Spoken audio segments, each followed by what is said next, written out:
games, and I'm super excited, Max. I know you're super excited, and we got Wilmington Felician here, number 1 versus number 4 here in game 1. How excited are you? Yeah, couldn't be more excited for this tournament in general, Cody. You talk about this specific matchup between the Wildcats and the Falcons here, the number 1 overall team in the CACC in Wilmington. Of course, yesterday the individual player awards and the conference awards went out in terms of all conference teams, things of that nature, and Wilmington really dominated in that area. They got 3 individual awards throughout their whole team. Their player of the year, Tyler Perrong, their coach of the year, Brian August, and their pitcher of the year, Scott Borgman, as well. And they had 8 players in total on all conference teams. So in a tournament that's going to decide a lot this weekend, not just in terms of the CACC championship, but also in the NCAA tournament, I'm really expecting the stars to show up. So look for some of these players for Wilmington. And on the other side, Jose David Medrano got first team honors for Felician, and second team it was De La Cruz, Vicioso, Gendy, and Curry for Felician. So those players are some specific guys I'm looking out for as we're only about 10 minutes away from getting our first pitch underway. Yeah, and high implications obviously for this tournament, but also the NCAA tournament as well, that we could see 3, if not all of these teams make it as they did last year. All 4 teams remaining here were NCAA participants, with the Felician here going to the World Series in Division II last year. They didn't stay there for very long, but they still got there and went through some big dogs in terms of the NCAA Division II to get there. So this should be a super fun one. Like you said, Wilmington, number 1. They took the lead in the conference on April the 2nd and just didn't give it up. Yeah. They kept that way. They clinched a little bit earlier than everybody else, and like you said, they kind of dominated the post that came out about the conference awards, and both the major awards and just the players on the all-conference lists. Like you said, player, pitcher, and coach of the year, and they lead in a bevy of categories offensively, even pitching-wise, not just here, but also in the country. And they're the favorites. They won last year. They've won well more than everybody else here in this tournament. Goalie Beacom and Jefferson looking for their first, and we'll get into that game next as they are on tap for about 2 o'clock start. But, yeah, Wilmington's the favorites, and it's going to take a lot to knock them off. Yeah, and how lucky are we that this weekend in the East Regional bracket in the overall NCAA standings, we're talking about the 4, 5, 6, and 7 seeds, and that's going to change this weekend almost inevitably. So these are some really consequential games. And another great point, Cody, that you mentioned, talk about the standings throughout the regular season and now through one round of the postseason as well. Talk about the 2, 3, and 4 seeds in this tournament. Goldie Beacom, Jefferson, and Felician. They only have 1 win separating each of them. Meanwhile, Wilmington is 3 wins above the next. So Wilmington certainly has shown off some of its dominance as they're getting onto the field right now and doing their little introductions. Expect them to try to do the same today, but also of note, Felician last season, the team that went to the College World Series here in the CACC, they beat Wilmington in the regionals in the NCAA tournament, so there might be some revenge on these Wildcats' mind as well today. And for Felician, they're trying to defend their bragging rights they got last season. We'll take a quick break as we get a break for the national anthem, but first pitch coming up here in just a moment.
And first pitch coming up here right in a second. Chase Fleming will be the man on the mound. We'll get into his numbers in just a second here, but this is how Felician is stacking up here in Game 1. It's be Hayden Walters leading off, playing third base. Jose David Medrano in right field, batting second, with Luis De La Cruz catching. Your 4, 5, and 6 go something like this. It is Rocco Berzerniak in this is your DH, Bryce Curry at first base, and Ernesto Polanco at second. Brandon Petrick in center field. At shortstop, it'll be Matthew Skrivanik, and Andrew DeAngelis will be in left field. Defensively, Max, who we got for Wilmington? Taking a look at the Wilmington defensive lineup from left to right in the outfield. Brian Klump in left, Cam Trago in center field, and Zach Frame patrolling the waters in the right field corner. Garrett Quinn at the hot corner. Justin Hernandez, your shortstop. Tyler Perrung, the player of the year in the CACC. He's at second base, while MJ Phillips is at first. Brett Walmsley, another first-team All-CACC player this season behind the plate. Battery made, of course, with Chase Fleming, the man on the mound. Yeah, the big lefty. First-team All-CACC with a 3.06 ERA and about 50 innings, actually exactly 50 innings pitched. A 1-1-2 whip as well, so we'll keep guys off the base paths via the hit or the walk. 60 strikeouts in his 50 innings and only walked 18. Has given up 5 home runs, but when you pitch that much, you're about to let 1 or 2 get out on you. And we are about ready to go. Hayden Walters will be our first to bat here for the Golden Falcons, who went 32-19 overall, 20-13 in the CACC. Actually, on the last day of the season, clinched that 4th spot. As Fleming's first pitch against the lefty is in there for strike number 1.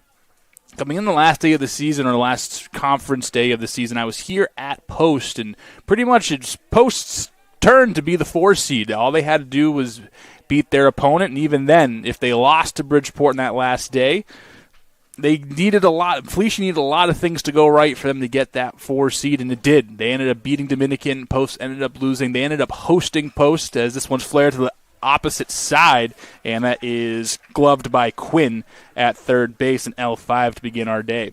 You could see right away part of what makes Chase Fleming so successful. 3 pitches and 3 strikes right in the strike zone, and just likes to pound the zone. Attack hitters can be dangerous in the CACC. Such an offensive-focused league, but he's obviously had a ton of success this year on the bump.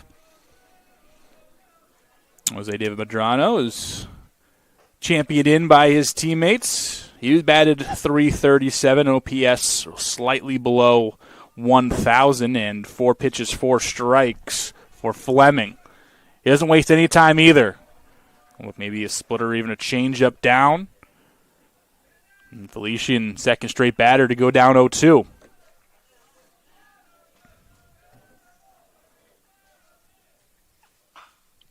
This is going to just bloop right in front of our left fielder Klump and our shortstop Hernandez, and the Dominican-born, Jersey-raised right fielder will start his day with a single in the first base. Well, there goes the perfect game. No perfect game, game 1, at least on this side of the coin. That's Dominican-born, Jersey-raised, and went to Coral Gables Senior High School down in Florida as well, so all over the map. Who knows? Who knows, really? De La Cruz, he's catching, he bats third. Here he is. Slugging of .670, that seems pretty good. How you do that? Well, you hit 17 doubles, 11 home runs coming into play today, 60 RBI. He can run a bit. Had a stolen base in their playoff series against Post, and had some pretty good games in there as well. Yeah, that .670 number really jumps out off the page, and it's good for 6th best in the CACC, as well as his OPS this year at 1.113. That's good for 8th best in the CACC. Some dancing over there at first base. Fleming, the lefty, has the advantage in this case, but Felician, they'll go. They stole 100 bags this season. They'll let it rip on the base paths, which I love. I love that stealing has really come back into baseball, and I talk about it all the time in every broadcast I have. Medrano, 6 steals on 10 attempts. Over to second base, and that'll be over the head of Perrung. And the player of the year can't make the play. No blame to him, but back-to-back singles, bloop singles to be precise, puts Felician in scoring position here early. Cody, I tend to be a fan of a pitcher who attacks hitters, but we talked about there's always two sides to that story, and right now you're kind of seeing the other side of it. 3 batters to the plate, a lot of strikes thrown, but also 3 line drives. One of them went for an out, the other 2 for a couple of singles. Brzezinyak will check in. The righty pops the first pitch he sees straight up, ranging back his frame. He's an all-conference outfielder. They will tag up and corners with 2 gone for the Golden Falcons. Yeah, smart base running by Jose David Medrano. An aggressive approach there at the plate from the DH Brzezinyak, but ultimately hit it pretty deep, but was able to stay in the park here for Fleming, who has an opportunity to get out of a little jam here in the first. So Brzezinyak is out and brings up Bryce Curry.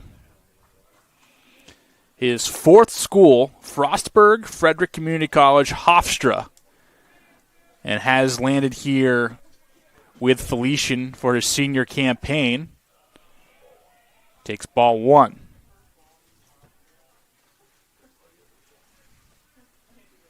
Just the second time that Fleming has missed the zone. And going back, that's how he's been so successful. He'll just attack hitters. Helps him stay efficient as well. This is going to be a tough part of the lineup as well for Fleming, facing a whole lot of righties in a row. You expect that as a southpaw out on the mound, but when you look at this lineup construction for Felician, you're really looking at the 8, 9, and 1 hitters, 3 straight lefties. That's Fleming's opportunity to try to cruise. Popped up, jammed, playable over there at first base, and gloved. Phillips does it, so some traffic to work through, but Fleming gets out of the jam with the runner at third base. That is your first half of what should be a lot of half innings here over the weekend. It is in the books, a 0 on the board as Wilmington set to bat after this break.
So it'll be Wilmington here in the bottom of the first inning, their first shot at things, and let's let you know who is going to be up. First up, D'Angelo Ponce. He's the DH. He wears 4. He leads off.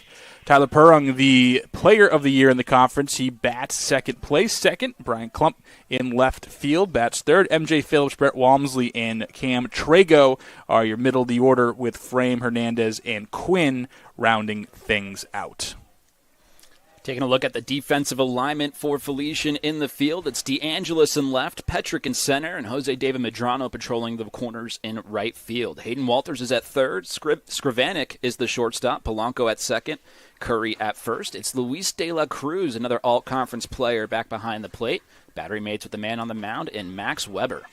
First pitch is in there, first strike, even though Ponce bucked out a little bit. Weber, see what his numbers look like.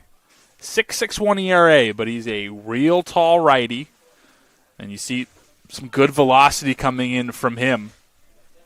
157 whip, a 3-3 record, and 47 2/3 innings pitched. He started in all but 2 games this season, a 243 batting average against. Big thing, the walks, 32 walks to 59 strikeouts, so he throws hard, but they don't really care how hard you throw a ball for, as that one's into center field, and Ponce goes up the middle to begin the day. Yeah, you're exactly right, Cody. Another big thing for Weber out on the mound today. It's going to be trying to attack hitters the same way that Fleming was doing in the first, but in the same way that Fleming was in the first. Gave up a couple of line drives. Here to the first batter Weber faces. Gave up a line drive to Ponce. By the way, that's now a 7-game hitting streak for the leadoff hitter for the Wildcats. It's a good thing to have for your leadoff guy.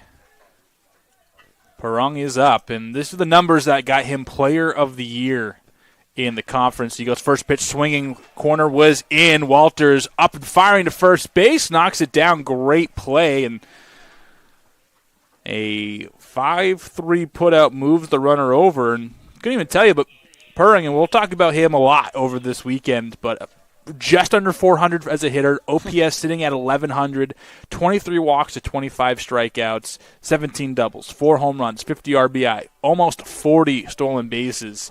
The all-time stolen base and run leader here for Wilmington. And they've had a lot of great players come up and down their roster over the years. Looks like a changeup or something on the outside that Klump wanted to pull, and that's strike one, but very, very deserving of player of the year. He's going to get a lot of all-region nods. Had 2 all-region nods last year. He's just a special player, and I'm excited to see how well he does this weekend. Same spot, no fish this time. I mean, how much can you really say about Tyler Perrung? How much can you really say about this Wilmington team in general? Just all the individual awards this season, all that came yesterday, just well-deserved, and already off to a good start here in the first couple of batters seen today. You have a few with an OPS over 1,000 and a couple others dancing right around that 1,000 mark, so there's not really a let-up part of this lineup. No, not at all. It's a tough lineup to navigate. And how good would it feel for Max Weber in this Felician lineup as well on the other side of things to try to knock off the heavy favorites today? Another pitch on that outside edge that Klump was a little bit ahead of, and 1-1 turns to 2-2 quickly. And runner at second base is Ponce. And we talked about Felician likes to run. Well, Wilmington likes to run even more, 150-plus swiped bags this season. Obviously, we talked about Perrung almost at 40 with 38. Ponce closing in on 20. Probably get that at some point in the next, potentially could only be today. And again, for those who don't know how the bracket's working, it's going to be number 1 versus number 4 today. Winner, see you tomorrow. Loser, they'll play the loser of the Goldie Beacom-Jefferson matchup, the 2-3 here earlier. So one of these teams will be jettisoned today. Another one will be exited on Friday, and then Saturday will be our championship. Regarding, obviously weather depending. I know we had this game moved up from an 11 o'clock start to a 1 o'clock start, so it'll be here a little bit later than anticipated. But that's how it's going to work. A loser's bracket, double elimination tournament here, and one team will be going home today. Who will it be? We'll have to wait and find out. And all that delay means is that we'll get an elimination game under the lights tonight. Yeah. So that'll be very fun. First pitch into the number 4 hitter, MJ Phillips. .270 hitter, but it's that .730 slugging. Oh, unreal. And it's been him and Fleming taking turns at first base. When Fleming's pitching, they'll throw Phillips here at first base. Think about it this way with MJ Phillips. He has 10 hits on the entire season, but 2 doubles and 5 home runs. 5 home runs. That's a .730 slugging percentage right there. It's pretty absurd. Right. And this first base spot, if you put in Fleming's numbers, Fleming, who I'm sure we'll see bat some point here, 366 hitter with a 994, 5 OPS, 4 home runs himself, 43 RBI. He can swipe some bags, too, really doing it all on his Shohei Ohtani stuff. Talk about like your prototypical cleanup hitter as well. Just a big 220, 6'2" left-hander who, seems to hit extra bases every time he makes contact with it in fair territory. Yeah, he's a big boy. That is USDA approved. 2-0 count to him, and you don't want to give him a favorable pitch here with a runner in scoring position, and he'll look at it 3-0. That's great discipline right there from Phillips as well. 2-0, you're looking fastball. I like the courage from Weber to go off speed there. Just missed a little low, and you saw that Phillips wanted to swing at it, but did a great job of holding up. Yeah, one of these somewhat obviously not the largest sample size, but kind of looks like one of these big 3 true outcome type hitters that we see, the Joey Gallos, the Kyle Schwarbers, the Adam Dunns, for those who were born in the 90s and can remember some early 2000s baseball. But hey, 7 walks to 7 strikeouts this year as well. He's going to walk, he's going to strike out, he's going to hit one that you'll never find. 3-1 count, the perfect hitter's count for him. We'll see if they give him anything to hit. He jumps on it, but flares it sky high. It's DeAngelis ranging in to eat him up a bit, and he does not get it. The wind isn't going to be a factor. It's kind of blowing from left to right, and that looks like it took DeAngelis off his spot. And the bases are loaded for one of the best offenses in the country. Yeah, Cody, you said it. It's a beautiful day here in Waterbury, but it's very much so colder once you're here in person. Yeah. 56 degrees, 10-mile-per-hour winds blowing from left field to right field, so you can be sure that the wind took care of that one a little bit for Andrew DeAngelis out in left. Going to go down as an error.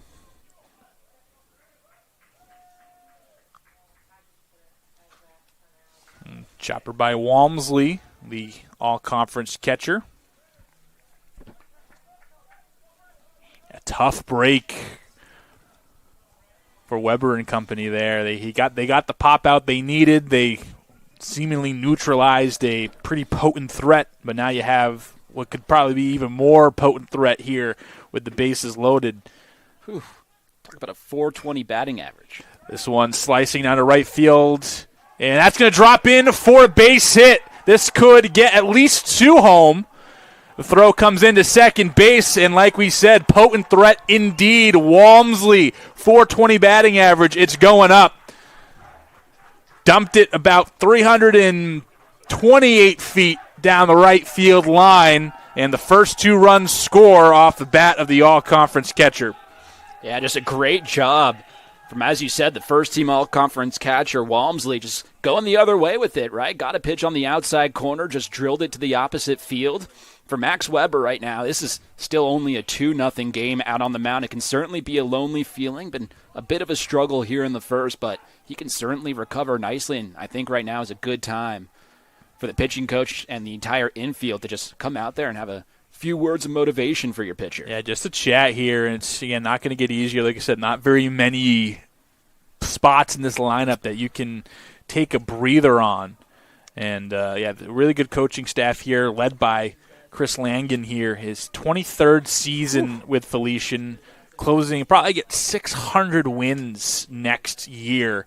Went to the program's first College World Series, like we mentioned, Regional Coach of the Year a season ago. Won 4 CACC Coach of the Years from 2016 to 2019. And they've won the conference a couple of times. Most recently, you got to go not too far back. I believe 2023, if I remember from my notes. Yet 2023, you got to go back to Wilmington last year, obviously, and none from Goldie Beacon or Jefferson. First pitch swinging is walloped but foul by Cam Trago. He's had himself a couple of nice games here since playoffs began. Drago, 2 home runs in their Game 1 win against Bridgeport. A game they found themselves down 8-0 through 4 innings. From the 4th inning on, they scored 17 unanswered runs. Drago's home runs came in kind of when the game was dead and over, but still a 2-homer day for him. And he also had the RBI single to take the lead in Game 2, a more close 9-5 game against the Purple Knights. Yeah, he's been on a tear as of late. He's also had an RBI in each of his last 8 games at the plate, so and another opportunity to extend that streak right here in the first inning. Yeah, real golden chance. Almost had 3 with his first swing, but just pulled it a bit.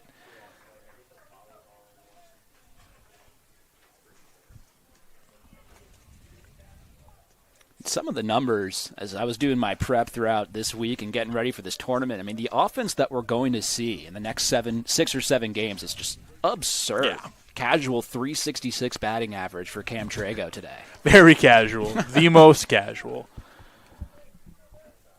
Isn't a 1-2 count. And this one up the chute. It's going to be Walters and going to be called off by Skravanik. And he will take it himself, and that's the second out. What a recovery for Max Weber right there. You're not out of danger yet, but the job just got a whole lot easier. Going up against a guy in Trago who's been on a tear, and after the mound visit seemed to maybe settle down a little bit. Threw a lot of strikes right there and got an easy pop-up to the shortstop. So I can exhale a bit with 2 outs, but still with 2 runners on, both in scoring position. Here's Zach Frame, and he goes first pitch swinging. He was second-team All-Conference.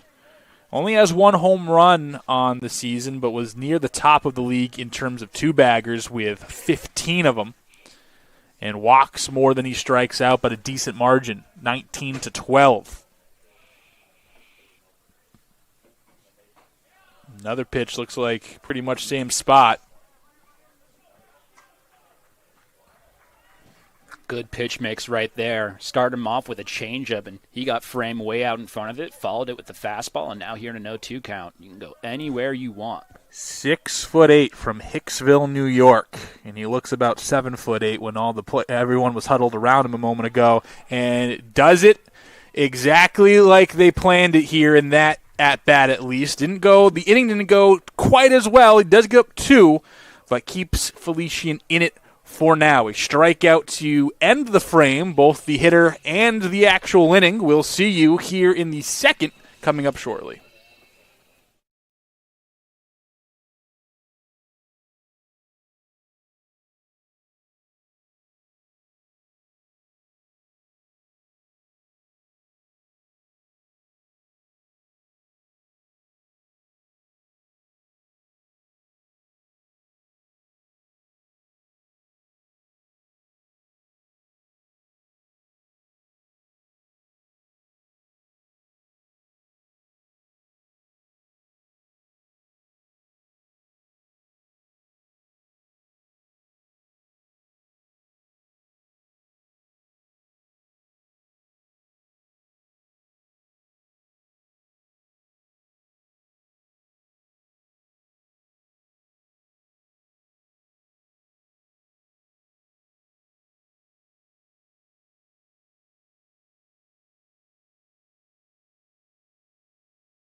So Wilmington puts up 2 in inning number 1. Cody Shalafu here with Max Stapleton as game 1 unfolds here as we head to 1:30 p.m. local time. Ernesto Polanco will be our man here. Brandon Petrick will be our... Nope, I lied. It is Polanco. We're figuring out just like you guys are, folks. As Polanco coming in to play today, check out some of his numbers. He's had a pretty nice postseason so far, but overall, 5 home runs. He's had stops at Coastal Carolina, Gloucester Community College, and Charleston Southern. Professional studies is what he is studying with Felician.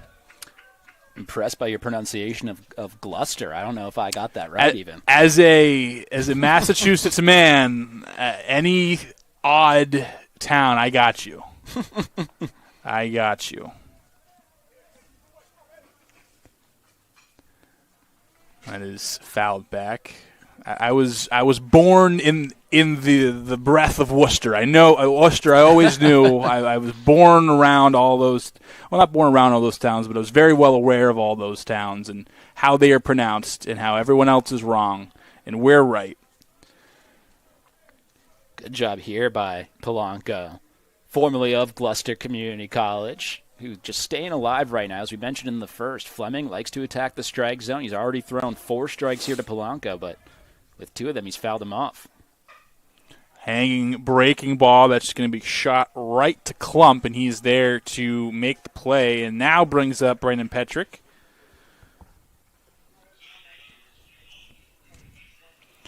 Talking about the bottom of the lineup being dangerous for Felician, and in the notes, and trying to find them in game 1 against Post. Polanco and Skrivanik were your 8 and 9 hitters. In that game, in game 1, a 6-5 win of Post, a very important one. They scored 4 runs, drove in 2, each had a home run, a double combined between the both of them, 6 for 8. Ooh.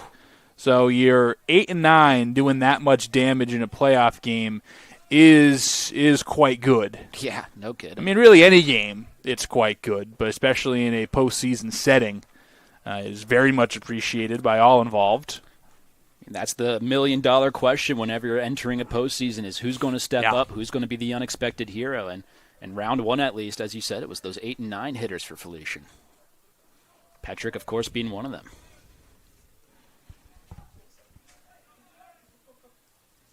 Yeah, he's bounced around a bit. Rutgers, Camden, his previous school, Shepherd as well, and now here Felician. 18 hit by pitch. It always seems like there's one guy who just gets hit by a pitch. Look at that, Fleming. Let's twist again like we did last summer. He reaches out, go gadget arm, and flips it to his first baseman in crime, Phillips. And, hey, it's going to go down as a 1-3, but we know that is quite a nice 1-3 put out here. Put a star next to that one, and you got to have a lot of confidence on the mound if you're Fleming to go after that ground ball barehanded like that. But at the same time, it's got to make you feel like a stud when you get the whole crowd cheering like that. You got to twist it around himself. Oh, Mr. Fantastic. If I tried that, my spleen would be in 7 different places. Kidding. Man, I'd be so worried about dropping it, but that was really impressive from the pitcher. They'd have to stretcher me out. And here's Skrivanik. We've talked about him a couple times in the field and what he did against Post. And 1-1 strike to him as he swings through the second pitch he sees. He's a guy that at the end of the lineup, OPSing 954. You can see the 33 strikeouts, maybe something you want to kind of keep buried, and you'll get some power from this spot and just the construction of the lineup. He gets hit by pitches a decent amount, 11 as well. Vanek watches that one outside. 2-2. DeAngelis on deck if we get there. If not, he will lead off the next inning as Fleming tries to give us our first 1-2-3 inning. 2-2 count. In there, strike 3 as the swing and the miss evades the bat. And we'll see you for the bottom of the second. 1-2-3 they go. Some fancy fancy footwork by Fleming in the middle there to make a highlight grab, and then the strikeout to put the cherry on top.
So Wilmington will jog in. It's going to be Hernandez, Quinn, and then the top of the lineup who produced 2 runs in the first inning. See if they can stretch out a couple of more here in the bottom of the frame.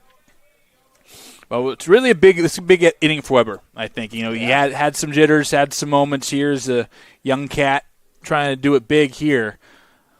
But just needs to settle in and give Felician a clean inning. I think it's very imperative. Especially when you're talking about a long weekend tournament like this one. After 24 pitches in the first, right now, if you're Felician and Weber, I think you're just looking for a couple less pitches here in the second. Try to settle it down.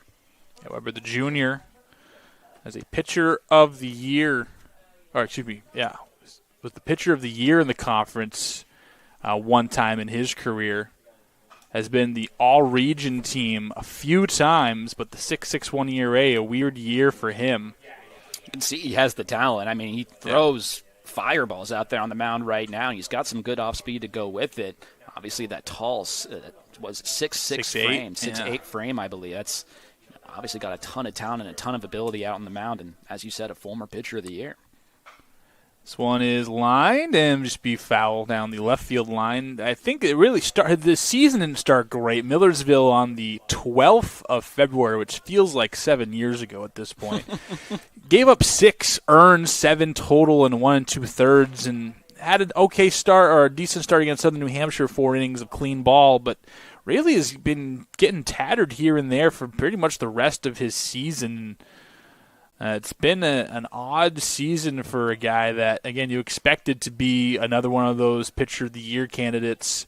Was just last year the pitcher of the year in the conference. Coming off a good outing in round 1, however, 5 innings, 2 runs against Post University, and that's following an outing where he only gave up 3 runs against Holy Family, so getting on the right track as well. Certainly has a lot of trust amongst that Felician coaching staff. Popped into center field where Petrick will range over to his left, our right, and put it away. Yeah, last year it was a 4.48 ERA, much more respectable than the 6.61. Had 6 more wins than he has coming into play today. Obviously, this is accounting some of their postseason stats as well, but pretty comparable. He's given up basically the same amount of runs and earned runs and about half the workload from the season ago. The walks are about the same. The strikeouts were cut in half. Yeah, that's the big difference in my mind, at least just looking at the stat sheet from last year to this year. It's the one thing that pops out to you. 102 strikeouts last season to 59 this season for Weber. So big drop-off there, and you wonder if there was something that he changed in the offseason. Starts off with ball 1 and then flared into right field. Medrano will get right accustomed to the line and make the catch, and Quinn is set down. So Weber trying to match Fleming in terms of 1, 2, 3 innings. We'll see if he can do so, and even so, if he gets out of this, either this hitter or the next hitter, and 5 or less pitches, it's a pretty efficient inning, like you mentioned. He needed. No kidding. And I feel like don't want to rag on Weber too much. No. He's following this up ever since he gave up that RBI double. That's now 4 in a row retired for the tall righty out on the mound. Now back up second time through the order. This will be a real test for him, these next couple of hitters. Ponce, who singled and scored a run on the double from Walmsley, checks back in from Jersey City, New Jersey.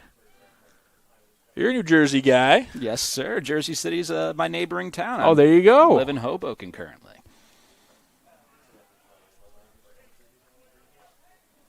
Of course, Felician, not too far away, based in Rutherford, New Jersey. Mm-hmm.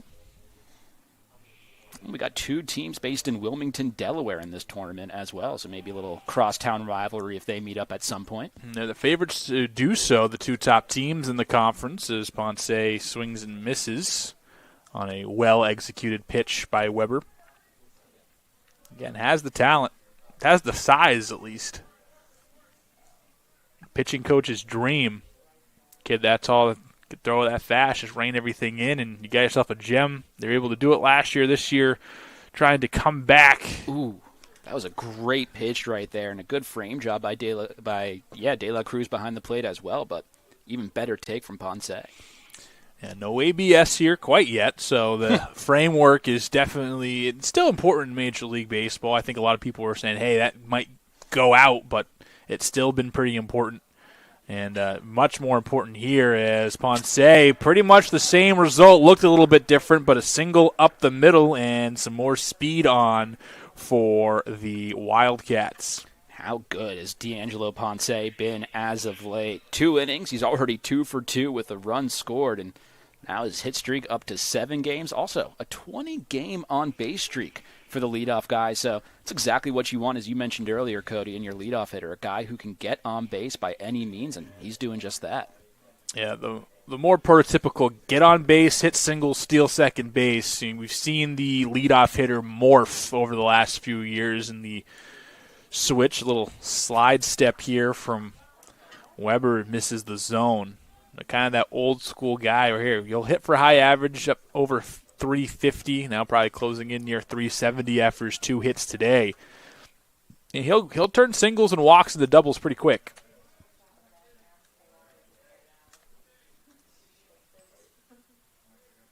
You're going to check over on him. It's a pretty good throw, but Curry can't apply the tag in time. I think Weber and Felician were thinking the same exact thing that you were right there, Cody.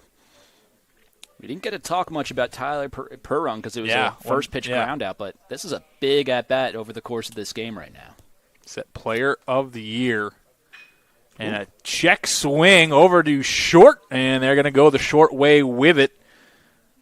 And that will do it. So Perrung hasn't really had much of an impact here. A couple quick outs as the fielder's choice ends the inning, and a very, very much needed inning for Weber and Felician. We'll be back here in just a moment.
Cody Shalfu and Max Stapleton giving you this game. Felician will run up here. It's DeAngelis, the only man to yet take his first plate appearance. He's in left field with the pink arm sleeve, so you can't miss him even if you wanted to. Lefty on lefty here. And the first pitch swinging. Ooh. Oh, Perrong keeps it in front of him. And that's a real nice play. Knocks it down, almost made it on the hop, but able to knock it down, stay composed in time, and one pitch, one out for Fleming and the Wildcats.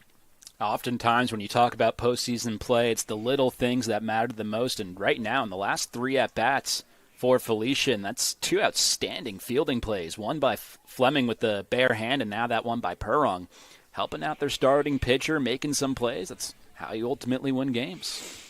Yeah, defense is one of those things that's still very hard to quantify in baseball. I mean, we have a stat for any offensive thing you want. We can tell you the batting average you have or the slugging percentage you have against cutters in a certain count. But defense, while it's getting better, and obviously the major league has most of these stats and the upper minors, and it's really not tracked well, if at all, here in division, NCAA, in any division, regardless of it. You have your outs above average, your all those things, but it's still hard to quantify. It's really much the eye test, and the one thing that baseball purists still hang on to is that I don't care about your numbers in the field. If I can see a guy play through 3-4 games, I can know if he's a good defender or not. Yeah, and to your point, Cody, take a look at the fielding stats between these two teams. Felician had the best fielding percentage in the entire conference this season. Meanwhile, Wilmington with the second worst, but it's been Wilmington making the play so far. And they'll make another one here. Pretty easy, but they make it nonetheless. Quinn, he's there, and that's a few in a row. I believe 7 in a row that Fleming has retired. Yeah, you're absolutely right. And that was a pretty big out behind in the count 3-1 to the leadoff hitter Hayden Walters, who's certainly a dangerous at-bat, lefty on lefty, and made a good pitch, did Fleming, to get Walters to pop out.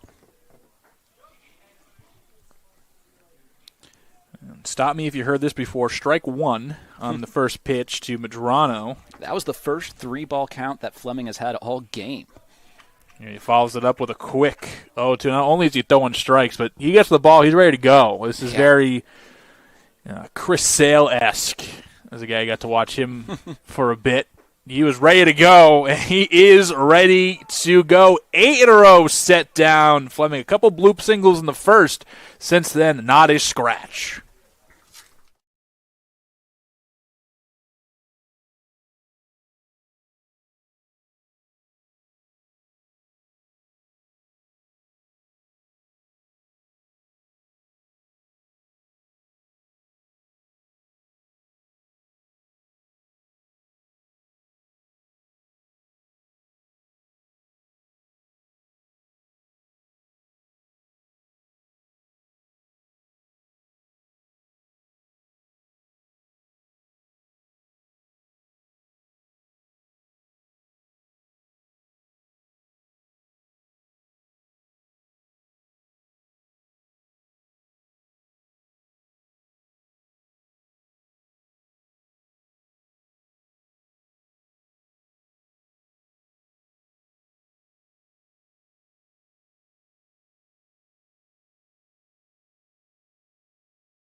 Bottom of the third, Cody Shalfield, Max Stapleton here at Muni in Waterbury, Connecticut.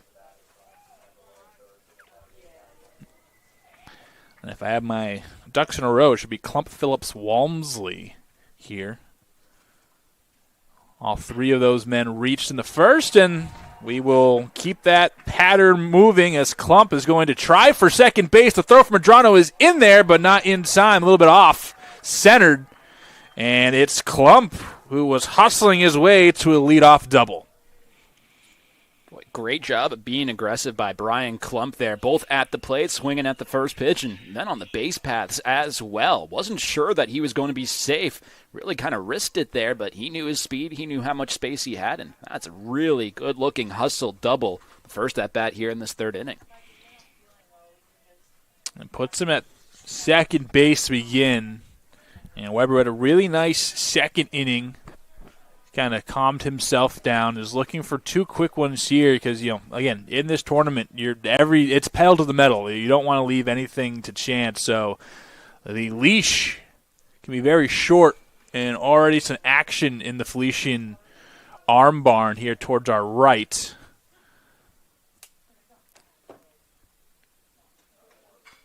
It's not a late March start where you kind of let them roll and try to figure it out. It's going to be a quick one if it doesn't go better.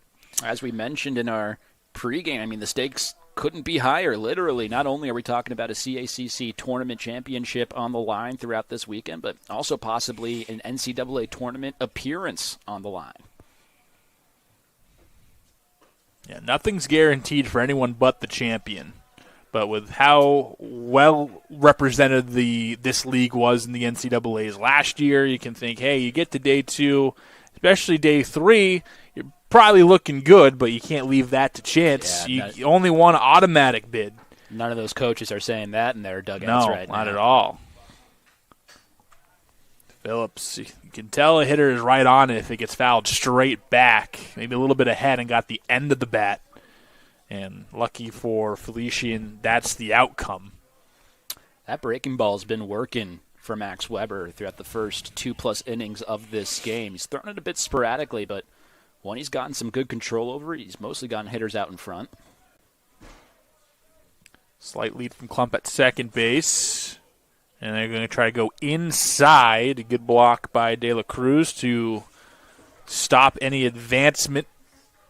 And Phillips, he's worked a couple deep counts here in his 2 plate appearances, reached on an error in left field. Some probably wind-aided. And a 3-2. It's going to be inside. Tosses the bat and a walk for Phillips. The first 2 reach. And with each runner on, you peer into the Felician dugout to see if there's any chance. Here's Walmsley, who got the first 2 runs on the board with a double and can break things open with potentially another one here.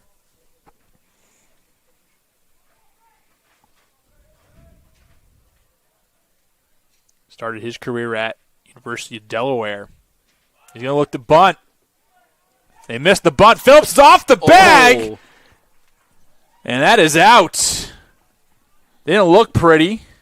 Polanco took the brunt of that. And, you can't assume that bunt gets down in a base-running blunder from Phillips, who caught himself halfway between first and second. And we've seen him when he was running the bases on that double. Not exactly the fleetest of foot. Yeah, what a potential momentum swing here. You got runners on first and second, nobody gone. And the guy who's already driven in both your runs at the plate wasn't able to get the bunt down. I'm thinking it was trying to go for a little bit of a surprise bunt there. They're going to check on Polanco again, who almost got folded in half by Phillips. But, it's smart move, old-time baseball, but a smart move. Just move the runners up to both in scoring position for Trago, who is just as qualified as a hitter as Walmsley or any other guy in the lineup. These are 2 teams who do like to bunt the ball. Felician first in the league with 44 sacrifices this year, and meanwhile on the other side, Wilmington third in the league with 31. So comes as no surprise. You expect to see the small ball played all throughout this tournament, but right there, just a little bit of a mental mistake. And also got to give credit to De La Cruz behind the plate for Felician, who saw that the entire way, immediately threw back to first and made a pretty good throw to Bryce Curry, who was also off the bag. So not the easiest play to execute. Felician did it nicely. Yeah, the only question was someone else going to realize and filling in the gap, and they block it. And again, De La Cruz, about 3 straight pitches where he shows off a good defense. Couple blocks here. So again, runners on second and first quickly turn to runner on second, 1 out. As again, Phillips caught with his hand in the cookie jar. A little too comfortable with the potential bunt going down and stole a strike there. De La Cruz continues to prove his value behind the dish. Part of what got him that second team all-conference nod, playing excellent defense at the beginning of this game so far. Also a Jersey City kid. Walmsley fights that one foul. So Ernesto Polanco, who took the big brunt of the Phillips collision, stays in the game, which is always good to see. 2 runs on 4 hits for Wilmington. They lead 2-0. Bottom of the third. Runner on second base, trying to make it 3-0. Just puts the bat head out there. That's going to drop. Will they send the runner? The answer is no. Corners for Wilmington. Man, that's got to be so frustrating for Max Weber out on the mound. He made a really good pitch, low and below the strike zone, but it's just a better piece of hitting that time by Walmsley, who, of course, we talked about De La Cruz being second-team all-conference. The first-team all-conference catcher was Walmsley, and that was just a really nice piece of hitting going the opposite way with it. Yeah, it's just letting the bat do the work. And now Trago, who, if you remember, he popped out in the first, but his first swing he took went about 7,000 feet. It went foul, but he got some good wood on it, as they say, or aluminum, I guess, in this case. Start and stop by Walmsley, and it's going to be low for a ball. Wonder if you're going to see that first and third play show up anytime soon. Walmsley doesn't really have a whole lot of attempts this year, only 2 for 2 in stolen bases. And pokes the bat head out there, trying to drop one down. And it'll go as a strike.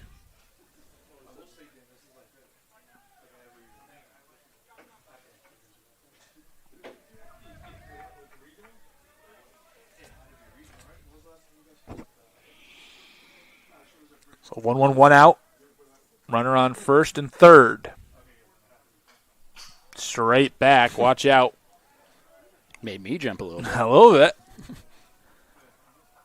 Yeah, I guess the combined years of us doing baseball, the amount of times I see that, it's like, it doesn't even faze me anymore. Yeah, true.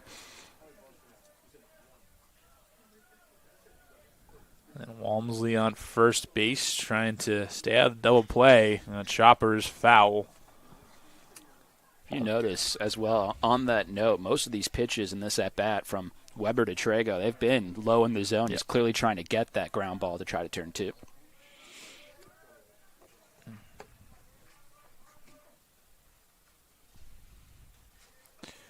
Well, we're already breaking the 50-pitch mark. On the other side, Fleming has gone through 3 innings at sub-40. Up the chute again. This one going to venture into left field. Who has it? And it's the shortstop, Skrivanik.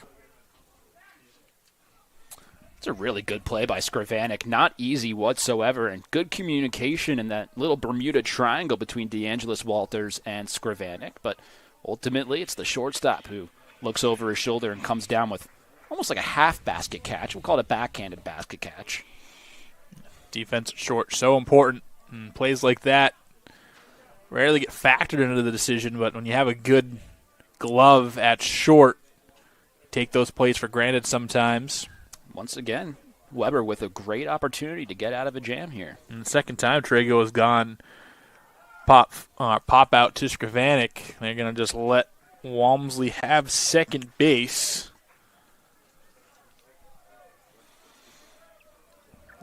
Approaching 60 pitches here for Weber. Interesting decision not to try to make a play there from De La Cruz. Runners on first and third, but with 2 outs, you tend to see catchers try to get the runner going for second. Pretty good jump by Walmsley, who steals his 3rd bag of the season with that one. Frame thought that one a little bit outside, but the home plate umpire, John DiGirolamo, thought otherwise, and that's really whose opinion matters in this context. Whew, that one, you could hear that one from Trumbull, Connecticut. Man, he reared back. I would love it if we could see a radar on that one. I mean, that was probably his hardest thrown pitch all day, my guess. Got to follow it up. Had some zip on it for sure. The 1-2, 2 out. On the ground, this will find a hole. Skrivanik under his glove. They're going to send the runner from second home as well. And a 2-run single from second-team all-conference outfielder Zach Frame. You can hear that Wilmington bench right now just having a party along that third baseline. And what a great job by Zach Frame in that at-bat. He fell behind 1-2 in the count, but waited for his pitch. And after, being way behind on probably the hardest thrown fastball all day, Weber, interesting choice to go with the breaking ball there. And it seemed like Frame was ready for it, just able to go the opposite way. Just one pitch away from getting out of that inning. This is flipped over to second base. Polanco will make the running throw. And there you go. So the run scores. It is couple runs score here. It is 4-0 as the scoreboard updates. I had it right. Don't worry about the scoreboard. Cody knows. It's 4-0 anyway. Wilmington, just the ball that snuck under the glove is all it needed. And found the outfield, 2 runs plate. And we'll see you Fleming with a 4-run lead now.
So 2 score for Wilmington as we are back here. And Felician now finds himself in a hole 4-0. Just 2 hits, and it's been 8 straight retired for Fleming. And these guys have both gone 3 full innings in 22 less pitches Fleming has over Weber. That does so much for your team. You can't even describe all of it. But one thing I'll try to harp on is it gives your defense a rest, and it puts pressure on the opposing defense. They're out there in the sun for maybe not long periods of time, but much longer than you are. So really efficient job by Chase Fleming out on the mound so far and looking to continue it. And all these teams have had at least 5 days of rest and a couple extra hours here this morning. So I think everyone's ready to go. I don't think we're looking at any pitch counts from last weekend and factoring that in. We'll be keeping a track. I have a very crudely made little Google Docs spreadsheet here that will be kind of tracking pitch counts and inning counts so we don't have to keep going back and forth on the computer, so we have all that information handy. But everyone's ready to go, and there should not be a pitcher left warming up and a what if in any of these coaches' decisions here over the course of the next couple of days. Again, we've already seen some work in the bullpen as De La Cruz got worked by that changeup. A back-to-back strikeouts for Fleming and his third K overall on the day. But already some work going on over there with Felician. We'll see. We'll kind of keep you updated on Wilmington's side as well. Again, pretty important. You win this game, you don't got to play later on today. Talking about 6 to 7 games in 3 days total in this tournament, so rest is going to be of the utmost importance. Might not matter so much throughout today's slate of games, but even as we get into Game 3, you'll start to see some more tired people out on the field. So the more efficient these pitchers can be, the better it is for the team. And that's pretty obvious, but even more so throughout this tournament.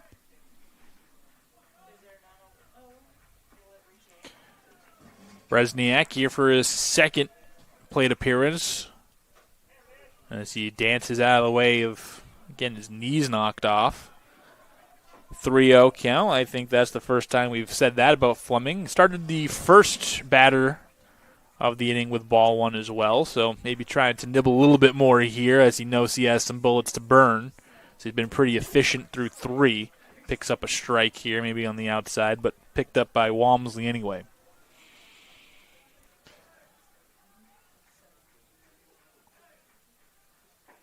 Oh, that one darted back in.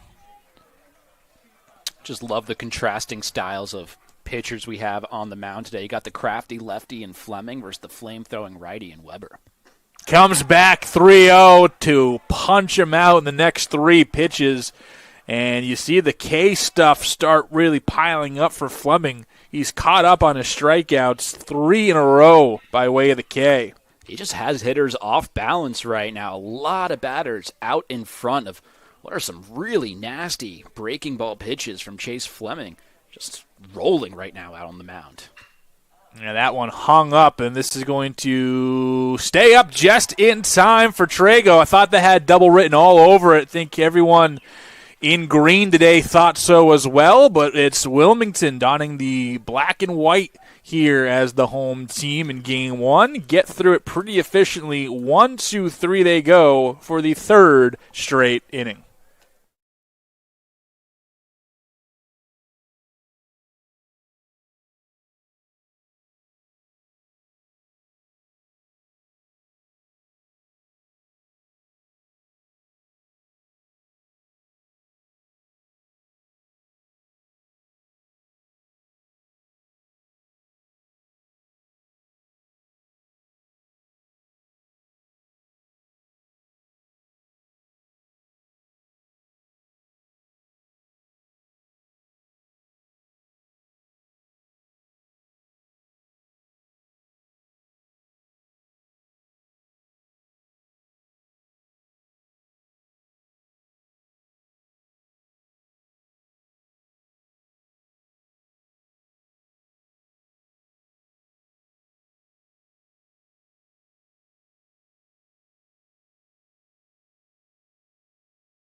So we were talking in between break, Municipal Stadium, not the largest of ballparks, but it plays like a pitcher's park. You don't see, and we've been here a couple of times this year working for Post University, and not many home runs, if at all, we've seen hit here. Yeah, you're exactly right. And we've got some big slugging teams throughout this conference, throughout this tournament, but don't expect a whole lot of home runs, even though it's only about 400 feet to dead center, which is pretty tiny, especially comparatively to Major League Baseball stadiums. I'm going to guess that it's just the way the wind blows, but it really plays like a pitcher's ballpark, and you've seen that stay true despite two very high potential offenses today. Yeah, we've seen the wind come into play. It's mostly going left to right on your screen. That one hits. Weber's still out there. He went 5 innings against Post in Game 1. He was the Game 1 starter in their playoff series against Post. Went 5 innings on 98 pitches, 4 hits, 3 runs, 2 earned, 2 walks, 6 Ks. See if he can get up to that innings workload. Oh, nice play. Skrvanek in the hole. Won't have the arm to do it, but, oh boy, as good as a play as you can get without making it. And it'll be an infield single for the third baseman, Garrett Quinn. It's been a pretty big key so far for Wilmington throughout this game. In the 4 innings of play, really, the 3+ innings of play so far, they've gotten 3 of their 4 leadoff guys aboard. So it's been impressive, and it's been a key to success so far for Wilmington. All right. So runner on, and another little thing I've noticed, I don't think anyone on Wilmington is wearing batting gloves today. Oh, interesting. I don't think a single player has worn batting gloves. Ponce is not even leaving it up to chance. He's actually going to slash this one. Skrvanek gets the out at second base, back over to first, and if he didn't make the big play just a pitch or go, he definitely does it here. Do-it-yourself double play. And again, they squared to bunt and pulled it back, slashed it right to Skrvanek, who was covering, and kind of just all set into motion beautifully for Felician. Yeah, really great play by the shortstop, Skrvanek. Just showing off with the glove all throughout this game today. And that most recent one, maybe not as impressive of a play as the previous one, but a more efficient one as he gets the 2 outs. And that helps. That's 2 outs on 1 pitch, which Weber really, really, really needed. Yeah, can't emphasize how much that can possibly swing momentum towards Felician's side if Weber finds a way to get out of this inning. So, again, no batting gloves for pairing. Again, what an analysis, analytics. Very astute. They say the nerds are ruining baseball, and I point out who's wearing batting gloves or not.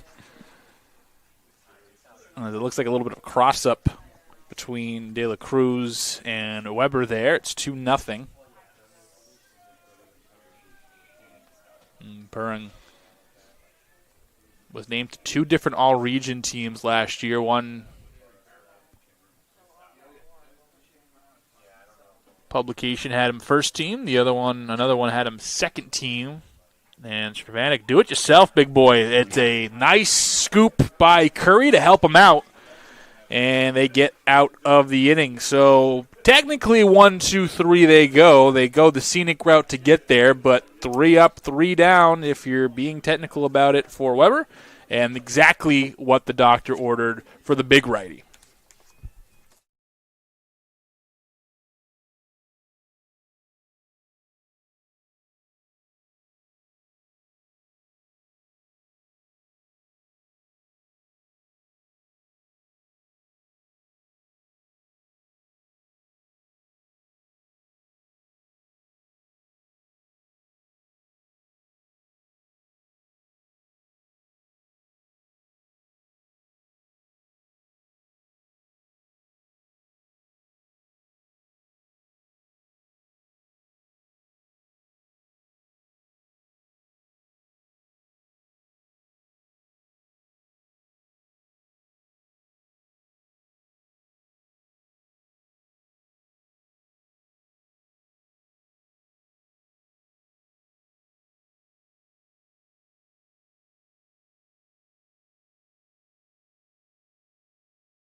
Cody Shalpa here with my new best friend, Max Stapleton, as we have a 4-0 ball game unfolding here as we enter nearing the halfway point potentially of Game 1. And the real big story here has been how good our friend Chase Fleming has been. He has been dynamite, and I believe this is 10 straight batters he has retired, and he's picked up the strikeout. It's 11, actually, in a row, going for number 12 here. And this is no scrub team he's playing. I mean, this is the tournament championship right now against a team that made it to the College World Series last year, and Fleming is just putting it all out there. Yeah, these two teams have met up in the championship final a few times over the years. This has been probably, venture to guess, the most common last day game, and it's a day one game here. Two teams that faced off in the NCAA tournament last year. So even though it's Wilmington at the 1 seed, it seems like their revenge game as Felician knocked them off. Yeah, exactly right. Petrick looks back and ready to go. And then some more analytics using batting gloves are Felician. Some guys like the old school approach, some guys not so much. Yeah, I wonder what the decision there was. Yeah. I have had the chance in my travels a couple of years ago. I worked some baseball games for Division III Wheaton College in Massachusetts, and they had their skipper there, Podbelski, who I believe has moved on.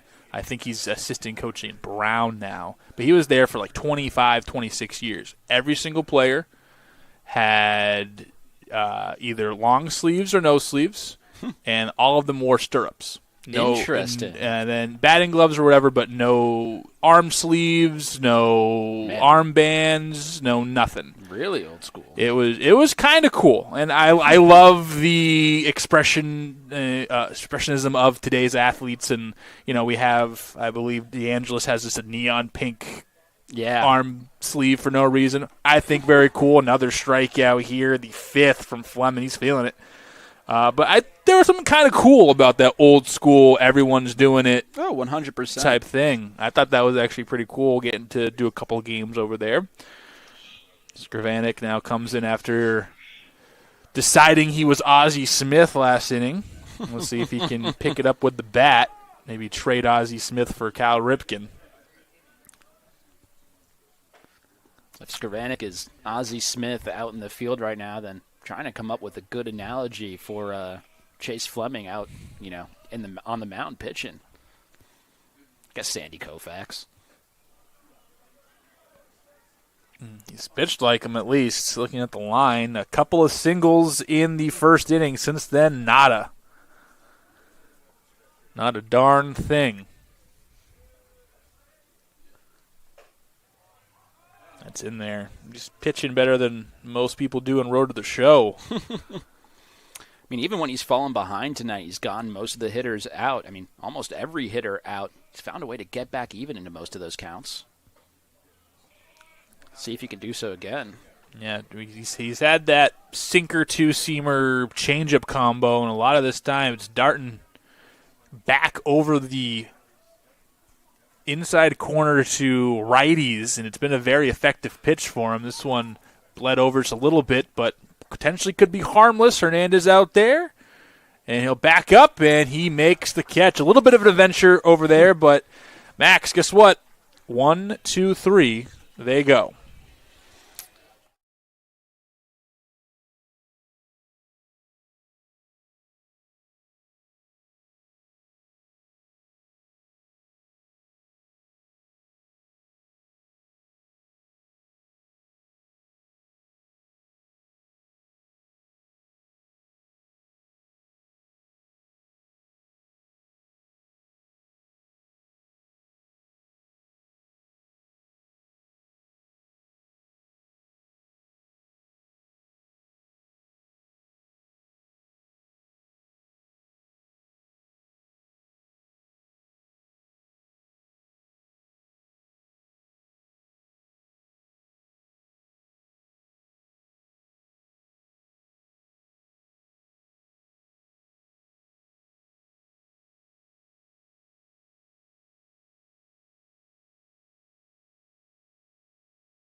Let us see. It should be 3, 4, 5 due up here, and Weber back toeing the slab here for another inning. Again, so far checking up on the pitching line. Just give a little recap for those just joining us. First off, hi, thanks for joining us. You missed a little bit, but we'll catch you up here. It's 4-0 Wilmington, as they had a 2-run double in the first and a 2-run single in the third inning to give them their 4 combined runs. It's Max Weber on the mound. He's gone 4 innings, 67 pitches, 7 hits, 4 runs, 2 earned, 2 walks, and 1 strikeout. The other side of the coin, it's Chase Fleming dealing through 61 pitches, 5 full innings, 2 hits. That's it. 5 strikeouts just for funsies. And he has been phenomenal and is retired, I think, 14 in a row. Unbelievable stuff from Fleming. And on the other side, out on the mound right now for Weber, this is a really good test for him. He has settled down nicely after giving up runs number 3 and 4. But this part of the order, the 3, 4, and 5 hitters, all of them have reached base every time they've come up to the plate. Perfect 6 for 6 in terms of reaching, not in terms of at-bats. So this is a big test right now for Weber on the mound. If he can get through this inning without much of a dent, I have a feeling that Felician can finally turn momentum their way. Clump a walk in a double has scored half of Wilmington's runs. Chopper to Skrivanik, who's been quite busy over the middle innings here, and he will fire over. And again, the first test of the 5th inning is checked off for Weber. And second test in the form of M.J. Phillips. That's 4 plays in a row. 4 batters for Wilmington. All of them have hit ground balls or soft liners to the shortstop or right over his head, Skrivanik. So, as you said, he's been really busy out there at short. Cody Shalfie here with Max Stapleton, and we'll be alternating games here, play-by-play in color. Max will be in the driver's seat for Game 2. I'll return in Game 3. It should set up Max to be your host of the championship game, at least the first potentially of 2. You never know. You never know. We'll both get equal work here. We're on a pitch count, too. How much tea do you got at home to get out there? I brought a whole box with me. Yeah, true that. Also, a reminder, everybody, Mother's Day is in a couple days, guys. Just a little PSA to everybody in this room and your room at home. Just remember, Mom's Day here coming up. I know most of you went, oh, shoot. But a very, very, very special day for all the mothers who make this all work. I mean, there isn't baseball without mothers. Sitting there on the weekends and Wednesday nights, shuttling a caravan of kids that half of them aren't even your own. I know I've been blessed with a mother who's truly my best friend, and also other moms, that my friends' moms who I considered really important in my life. I have my 6 moms I got, and it's their day. They only get one of it. They should get all of them, but technically they get the one, so make sure you got the gift ready. So just a little PSA, a friendly reminder. Not just your mom, your grandmas too. Any aunts, you know. Absolutely. But got any Mother's Day plans here? Me? Yeah, I'm going to see my mom on Sunday. Excited for that little post-tournament relaxation. But right now, actually, this is a pretty huge at-bat in terms of Weber's night. I wonder how long the leash is going forward. Yeah, that's a strikeout on the outside part of the plate. Phillips walked on an outside pitch in the 3rd, but he will get rung up here in the 5th. Again, big strikeout. I think just the 2nd overall for Weber here. Yeah, absolutely right. And that was a pretty good battle between the cleanup hitter Phillips and Weber out on the mound. Got to 1-2, 2-2, 3-2, and finally Weber was able to put him away, but not an easy time out there for Weber against any of these hitters.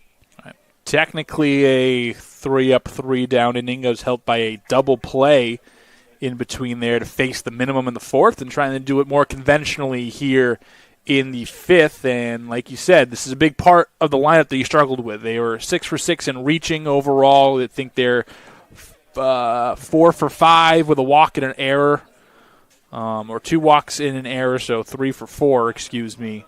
But he's gone 1-2 to the 3 and 4 hitters so far, and it's Walmsley who's done most of the damage. A couple of hits for him, a double and a single, stole a base as well, and He's produced 2 runs and scored another. The 2-0 to him. Fastball he barely gets, and you've said I think you've mentioned Weber needs to lean on the fastball a little bit more here. Yeah, it's been an interesting kind of change of dynamic throughout the course of this game. At the beginning of the game, he was getting some batters to be way out in front of that breaking ball, but saw it in the last couple of innings. He's relied on that fastball a bit more, and I think it's part of the reason why he's been getting so many of these kind of soft ground balls, jamming some hitters as of late. It's also part of the reason why the shortstop, Matthew Scrivenik, has been so busy in the last couple of innings. But yeah, now behind in the count 2-1. I think you're expecting a fastball here if you're Walmsley, so be interesting to see what Weber goes with.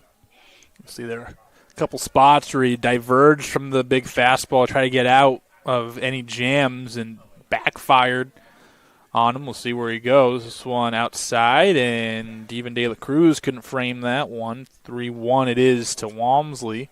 Well, that's got to be frustrating for Weber. You could tell he wanted that call on the mound.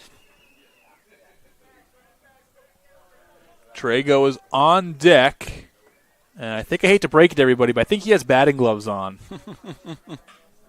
This one into left field. DeAngelis, who had an adventure with the ball earlier, finally puts it away and conquers the sun and wind, and the elements can't break up the 1-2-3 for Weber, who's settling down exactly when the Golden Falcons need it. We're halfway through regulation here in Game 1 of 3 today, Game 1 of 6 or 7 throughout the weekend. We're having a ball. Hope you are too.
So Fleming, I think what we mentioned, 14 in a row here, and Yes, he's sir. trying to elevate that to 15, 16, and 17 if he can help it. DeAngelis trying to break the schneid. Almost got a hit in the third. It was one that Buring just knocked down, and DeAngelis will look at his first pitch. I think that was a give and take before he even walked out there as he stepped away before the pitch even broke. A slider in there for strike one.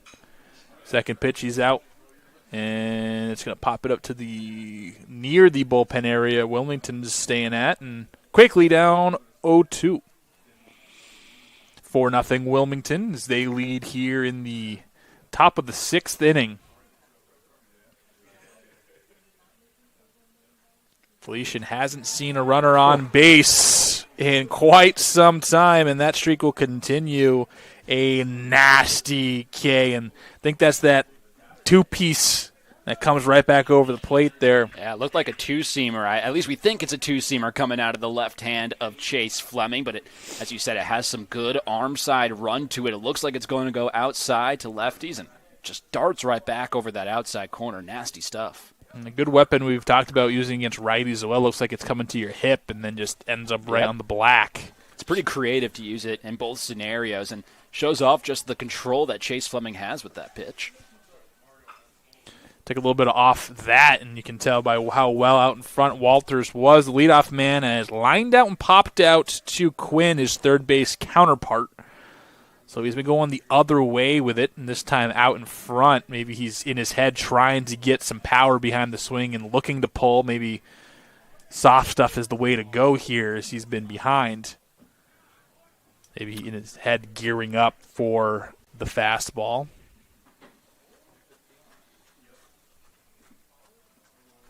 If you're Felician here, you'd love to see your leadoff guy try to spark a rally, just looking for anything offensively in this game. Try to go back to the well on the outside part. Nothing. Yeah, just get a base runner. I mean, we've talked about Felician can steal the base too. Do you try that with this late in the game, down this many runs? Who knows? Each team has their own philosophy and swings through it. Goodness gracious. Mr. Fleming, there are children watching.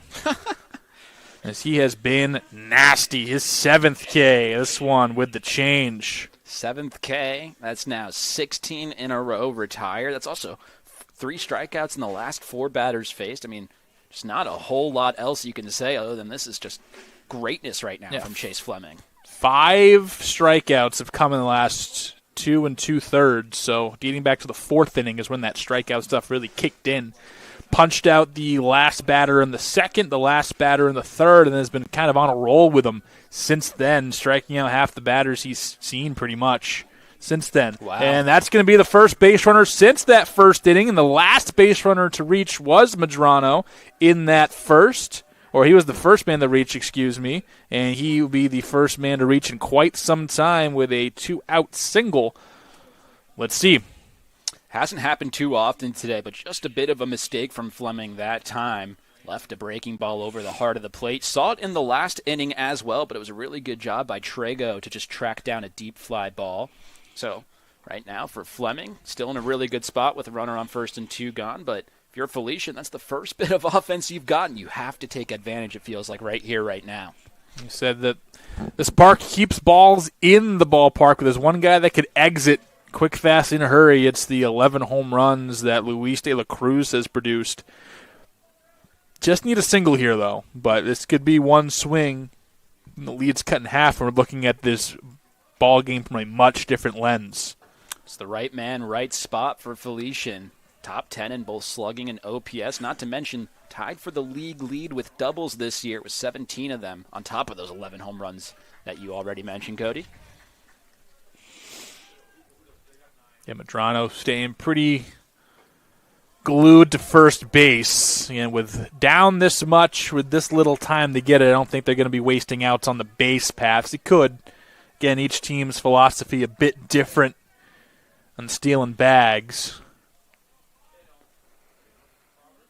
So we'll see what they decide to do. Again, Medrano kind of glued. They're going to let their big bopper swing here with a runner on. Yeah, if you're batting lower in the lineup, maybe you try to spark something there. But I think with your 3, 4, 5 due up, you let it run, and you'll try to use the base pass to your advantage with the ball in play. Oh. Got him. See you. As 50 Cent once said, baby, use a window shopper. Backwards K, all 3 outs with some nasty pitches. 2 looking, 1 swinging, no runs for the Golden Falcons.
All right. We are ready to go here in the bottom of the 6th inning. Cam Trago with batting gloves on has popped out to short twice. Maybe you should take them off. Maybe this is the reason. He has not reached base yet. Frame and Hernandez followed. Checking in on Weber, who's really settled in. We kind of gave him a little flack earlier in the broadcast, but since then he has shut me up at least. 6 innings was his best mark so far this season. That was against Bridgeport, where he gave no runs, but 4 runs and just 1 earned, 4 walks and 9 Ks. Probably his best outing. We talked about the strikeout stuff not really being there, but he had 9 in that outing, 8 in the next one against Post, 8 against Caldwell about a week or 2 later. He had 6 against Post last time, Estrego, so it's starting to come on the last part of the year. I wish they had like a feature here, like a Baseball Reference. You could pick 2 dates and kind of get your stats from there and kind of see how his first half differs from his second half. Yeah, absolutely. And only 2 strikeouts today so far for Weber out on the mound, but I think that's more so credit to Wilmington, who's the best team hitting-wise in terms of strikeouts this season in the conference. Well, as you say it, they whiffed there, so we've been doing this long enough to know that was coming.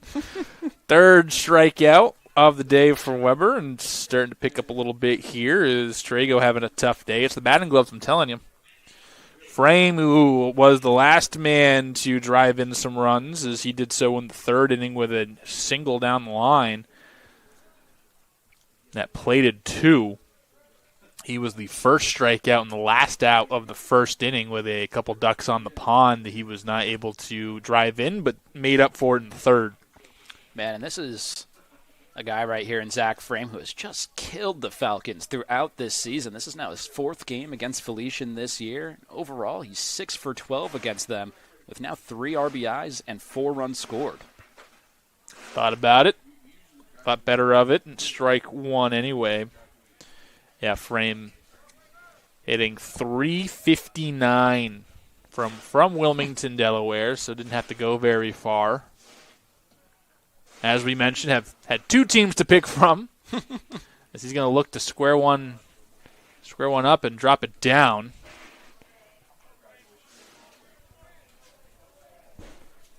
One ball, 2 strikes to him. They flirted with the bunt, obviously, in some pretty obvious situations, but also in some not-so-obvious situations. Like right there, 1-1 count. See the third baseman pretty, a couple yards behind third base, and that's in there. The outside corner has been a spot to throw it against lefties, and back-to-back Ks for the 6'8 flamethrower. Yeah, that's a great observation, Cody, and I think that Max Weber and the rest of the Felician staff has picked up on that recently as well. You see both of these pitchers, especially against lefties at the plate, targeting that outside corner. And how about the way that Weber has settled down? It's now 3 strikeouts in his last 4 batters faced. First pitch swinging goes Hernandez, who flew out in the 2nd and then grounded out in the 3rd, but it's been a bit since he's been up. As he started the kind of 1-2-3. He had a single by Quinn, but he was knocked off by the double play on the next pitch in the 4th. But pretty much in order they've gone since Hernandez grounded out to end the 3rd inning. Just 1 base runner since then, like we mentioned, that was mowed down immediately. Yeah. And Hernandez right now, who knows if this will be his last at-bat of this game. He'll probably get 1 more, but he's carrying his 6-game hitting streak in, and he's 0 for 2. It's fouled, but not far enough to be out of play, and another 1, 2, 3 innings. So in order they go, and exactly what you needed. You've been keeping Felician in this game. All it takes is 1 or 2 swings to get you back in, and we'll see if that's going to haunt Wilmington later down the road. But as of now, they have the hottest man on the planet pitching right now with a 4-run lead.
Also through a long weekend here, not just me and Max here, but also everyone here with Post University doing the bulk of all the work. You want to thank everyone for working here with us over the weekend. I'm sure many thanks for be given out to them, but always want to appreciate the folks that are doing all the other jobs around up here in the press box and down on the field. So we thank all of them, and I'm sure we will continue to sing their praises as the night and the weekend goes on.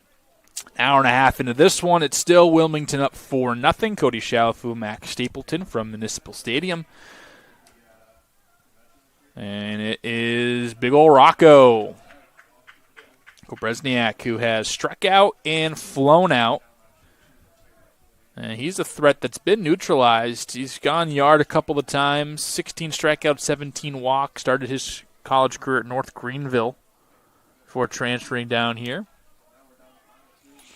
Man, you and I were talking, Cody, in between innings and taking a look overall at this game. If you asked me pregame, if I was a Felician fan, if Max Weber would go 6 innings, 4 runs given up, would you take that? I'd take that in a heartbeat. I'd take that, especially against the best team and one of the best offenses in the conference. Yeah, definitely. That's a really good outing for Max Weber, and he's kept his team in this game. Now just looking for some of that Felician offense to try to pick up this side of the ball and get the rest of the team back in the game. Right. It's very silver lining, obviously. Felician would like to – I think if you ask them, they'd like to win this game. But if they don't win this game and they have to play later on tonight, you save your bullpen a lot. I mean, depending on how the next couple innings go, whether whoever wins, loses, or whatever, you're still getting 6 innings out of your starter, and that goes a long way to keep your bullpen fresh. We all know that in the playoffs, the bullpen is the first thing you look at. It's like, all right, how many good arms do you have out there? Obviously, we'll probably get to know the pitcher of the year out of the bullpen for Wilmington at some point in the next couple of days. This one is flared right field. Big run for Frame, and he'll be able to make it a step or two in foul territory. So another in a row. It feels like it's 75 in a row here for Fleming. I'm sure it's – well, they did have that they had the single. Excuse me. Look at me. My eye's not working.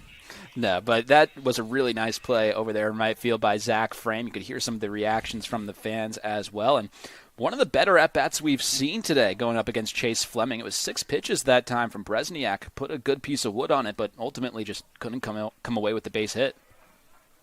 So we're going to make miss by Bryce Curry, who's made a couple of decent plays over there at first base today. Looking for his first knock.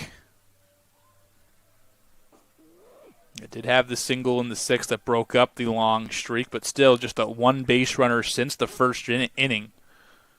It was a streak of about 15, almost 16 in a row for Fleming. And strike 1 turns into 2 quick out of the zone. The other thing about this, you start to wonder, thinking about the moves that Wilmington might make. If this stays at a 4-run lead throughout the course of this game, do you bring in the pitcher of the year in Scott Borgman, or do you try to save him for a separate time throughout this tournament? He basically has a starter's arm, but you don't want to necessarily risk it. So be some interesting decisions coming up on both sides of the diamond here.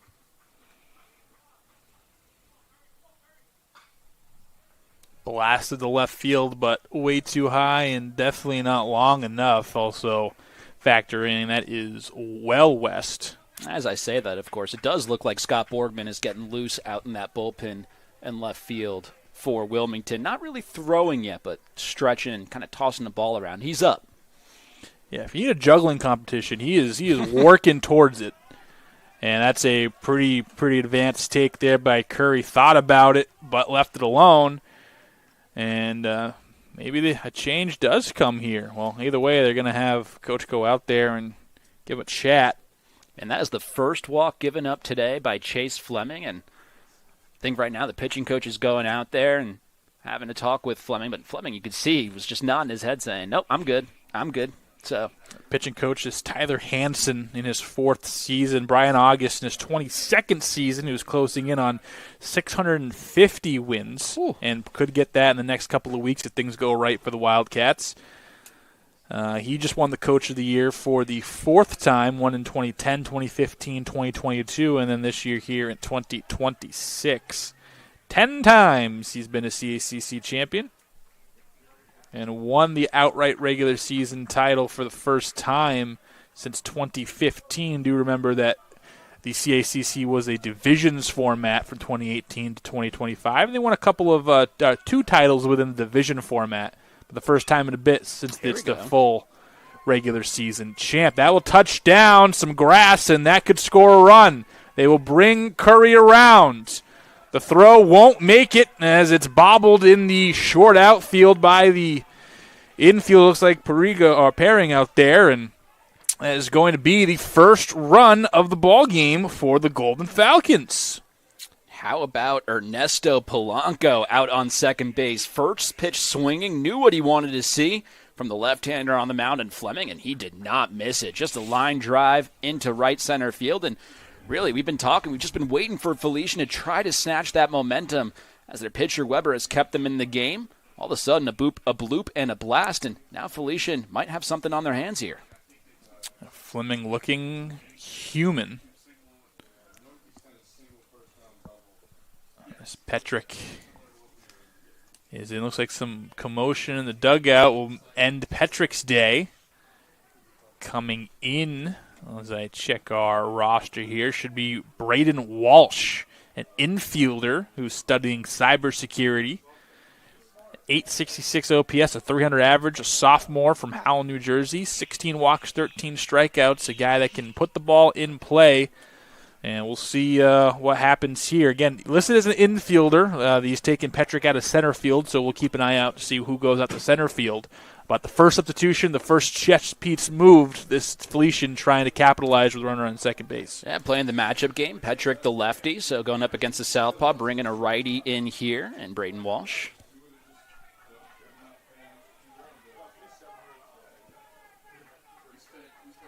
Pretty nice piece to have on your bench, a 300 hitter with an 866 OPS this year, and only 20 starts, but 35 appearances overall for Walsh. Outside, he thought it was outside. It probably looked outside, but strike called. Feel a bit bad for Brandon Petrick, who got robbed of a base hit on a great play by Fleming himself back in the first. He finishes his day 0 for 2. And looking over to the bullpen for Wilmington, it is Sporgman who has given up the theatrics out there and is getting warm and loose. Cody, right now, I think Felician knows how big this moment is. They're making a ton of noise on that first base dugout. As they should. The first real big signs of life by the offense since the first inning and really all day. And Fleming looking like the control has kind of gone out the window as he approaches 100 pitches thrown.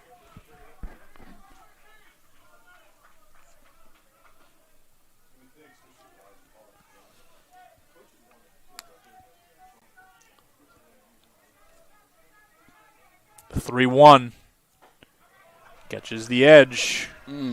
Really tough pitch to take there. Not sure if you're going to get a better one than that. If you're Brandon Walsh, fastball on a 3-1 count on the outside corner, I'd love to see him take his biggest swing there.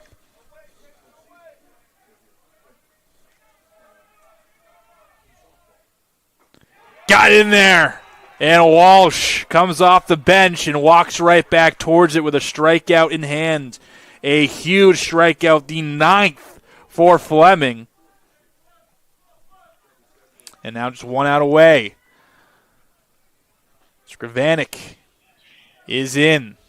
Man, what a job by Chase Fleming. Falling behind in that count 3-1 and throwing a couple of really good pitches, both of them on corners, and neither one Braden Walsh decided to swing at.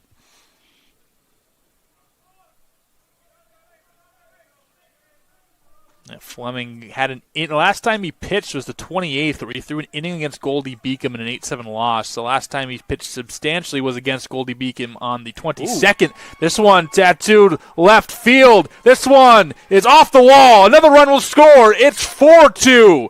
And Skrivanik is doing it with a glove all day. Misses a home run by a few feet.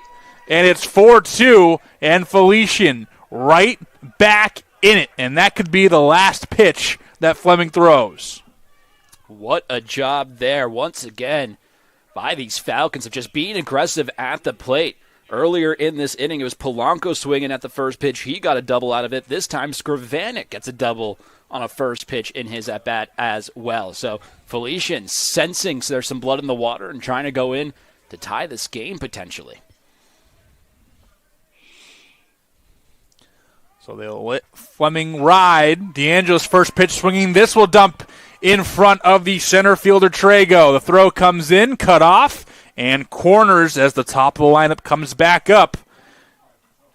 And Felician, the fourth time through, has started to figure things out. Job doesn't get much easier if that was Fleming's last at-bat. We know the pitcher of the year has been warming up in the bullpen for Wilmington, but still, kudos to Felician here for sensing there's an opportunity with 2 outs. It looks like Fleming might not be coming out of this game. There's a discussion going on the mound right now. And as the discussion goes on, here comes Borgman. So that will be it. Fleming's day is done. We'll show you the book here soon, but we will give a moment for Borgman to warm up. We will be back in a second. Regardless, Fleming, an incredible performance as he goes most of the 7th inning, one more out away from getting out of the jam.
So Scott Borgman, we've been waiting to talk about this kid all afternoon. Probably the ultimate chess piece any team in this tournament has in their bullpen. Basically an ace starter that they just bring in later in the games just because they can.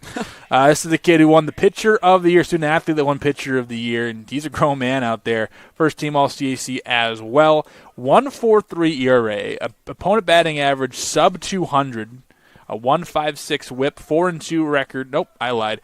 A 0.95 whip, 6-0 record, 17th appearance, 50 1/3 all out of the bullpen. He can go.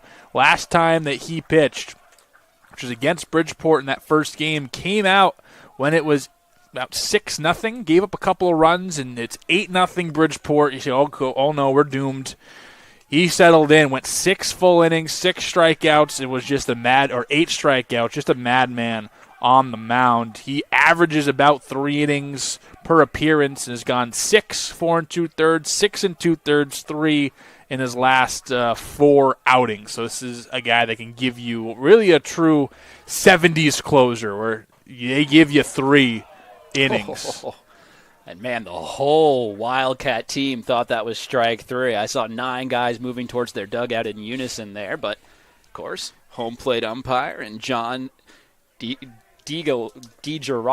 That's a hard name, John. We apologize for butchering it tonight, but disagreed. And the crazy that's been a strike pretty much all night. That one misses as well. What a moment. Huge at-bat. And Hayden Walters, he's 0 for 3. This is another one of those guys who might be the right guy in the right spot for Felician here. especially in a righty-lefty matchup. Runner just 90 feet away, looking to inch closer. They've scored 2 in this inning. Runners off, and that will dump down the 3rd run of the inning. Off the bat of Hayden Walters, who picked a good time to get his first base knock of the day. Drives in a run. That run will be attributed to Fleming. And it is so interesting here.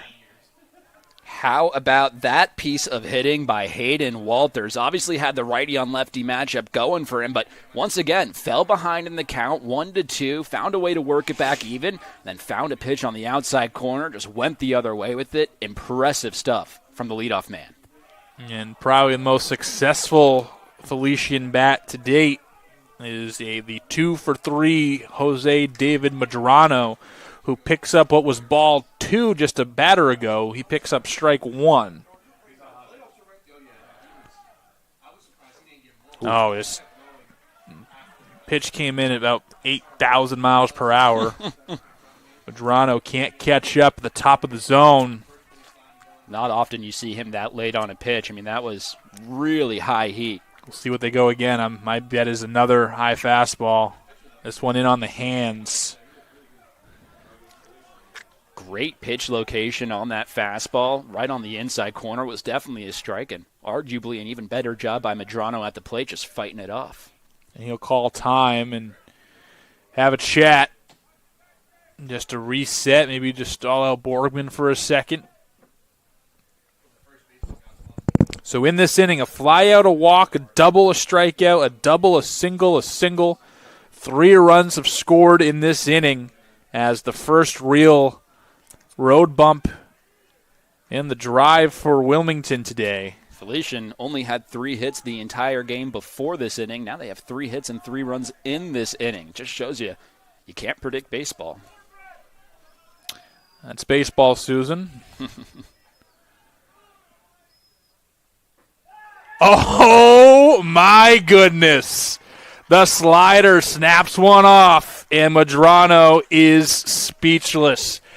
But Felician, they came back. They throw 3 on the board. Weber walking out for his 7th inning here in just a bit, and he's kept them in this, and it's helped deliver this moment. We'll see if Felician can complete the comeback. We'll see if Wilmington's bats can wake up. We'll be back in a moment to find out.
So a pretty big inning for Felician, which seems like an understatement given the state of this game, as they come out and throw 3 on the board after looking pretty not great at the plate up to that point, to be frank, but they have figured it all out. And all the credit goes to Chase Fleming on the mound for Wilmington, who just ran out of gas towards the end there, but a lot of credit also goes to Felician in this, patient offense that really was shut down for most of the day, but finally found a little bit of an opportunity and just ran right through the gap. And again, if you're sitting here and If Weber has a good inning like he has pretty much the last 4 innings, you're sitting here and saying, hey, Weber, who started off the game the way he did, will outlast Fleming if he can get through this inning. We'll see how big the leash is, up to nearing 192 pitches coming into play in this inning here.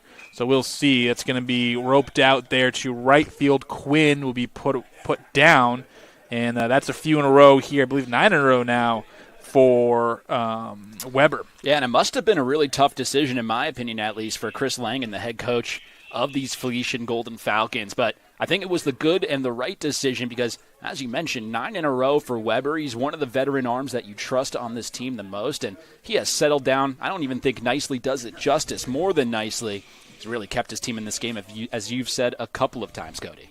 And also to mention the new center fielder in the game, it's going to be Thomas Inquinto, who comes in replacing Braden Walsh, who replaced Brandon Petrick. So Petrick out, Walsh now out of the game, and Inquinto is going to go in there, the transfer for Farley Dickinson.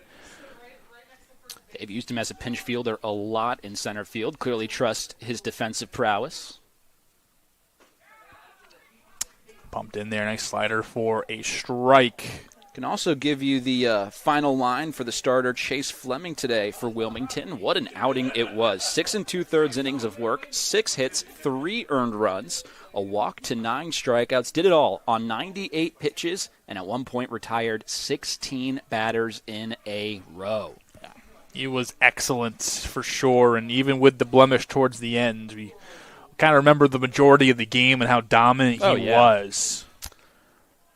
And talk about, 6 runs or 6 innings, 6+ innings and 3 runs in the CACC. That's almost like a complete game shutout. I mean, that doesn't happen very often. Now kicking the back leg out was Ponce. He almost got drilled. He had a good start to the day with a couple of singles, scored a run, but then he also was cut down, or was the man at the plate on that double play in the 4th inning. Remember, he went to drop the bunt and then slashed it over to short.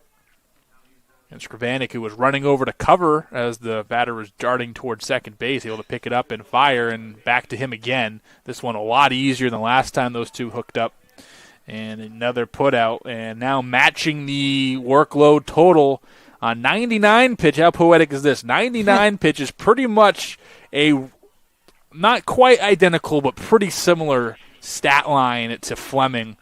And how those scales have really balanced out between those two. Man, this is the CACC's pitcher duel if I've ever seen one. 4 runs to 3 runs, each one going more than 6 innings, and each one being pretty efficient with their pitches, especially in the latter half of this game.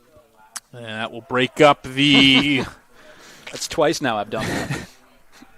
Some fans love you, some fans hate you. You just got to make sure the right ones like you. I think I've jinxed one team each time, yeah, so it works out. You've balanced the scales yourself here, as it's Burring who has finally broken out and got on base here. He was a one-pitch ground out a couple of times, or really low pitch count a couple of times. Hey, he's been aggressive. The longest at bat he's had today has been 3 pitches. Otherwise, you're right, 1 pitch each of the other 3 times he's come up. Not quite a see you later moment here, but they're going to talk it over with Weber as well. And again, such a turnaround for him. Like he got beat up a little bit in the 1st inning. Other than that, like a little bit shaky in the 3rd, but he's been real good since that 1st inning. Yeah, we can't say enough about how good he has been. And again, it's another interesting decision for Chris Langen, the head coach of Felician, because not only does Wilmington have a really good ace in their bullpen in terms of Scott Boardman, but Andrew Jenny was another all-conference player for Wilmington, and he's certainly capable of getting out of all types of jams for these Falcons. So again, I think it's been a really fun game to watch in terms of how it's been managed between 2 very experienced coaches in this conference. So stepping in is Klump, who has a walk, a double, and a ground. That's one closer to me and you than it was to the catcher's mitt. That one, I guess, just a bit outside is the call there. Yeah, exactly. A little high, just a tinge. Just a bit upstairs. Yeah. Almost broke the attic light with that one. It is 1-0 now for Klump, who now, after the wild pitch, moves purring up to second base.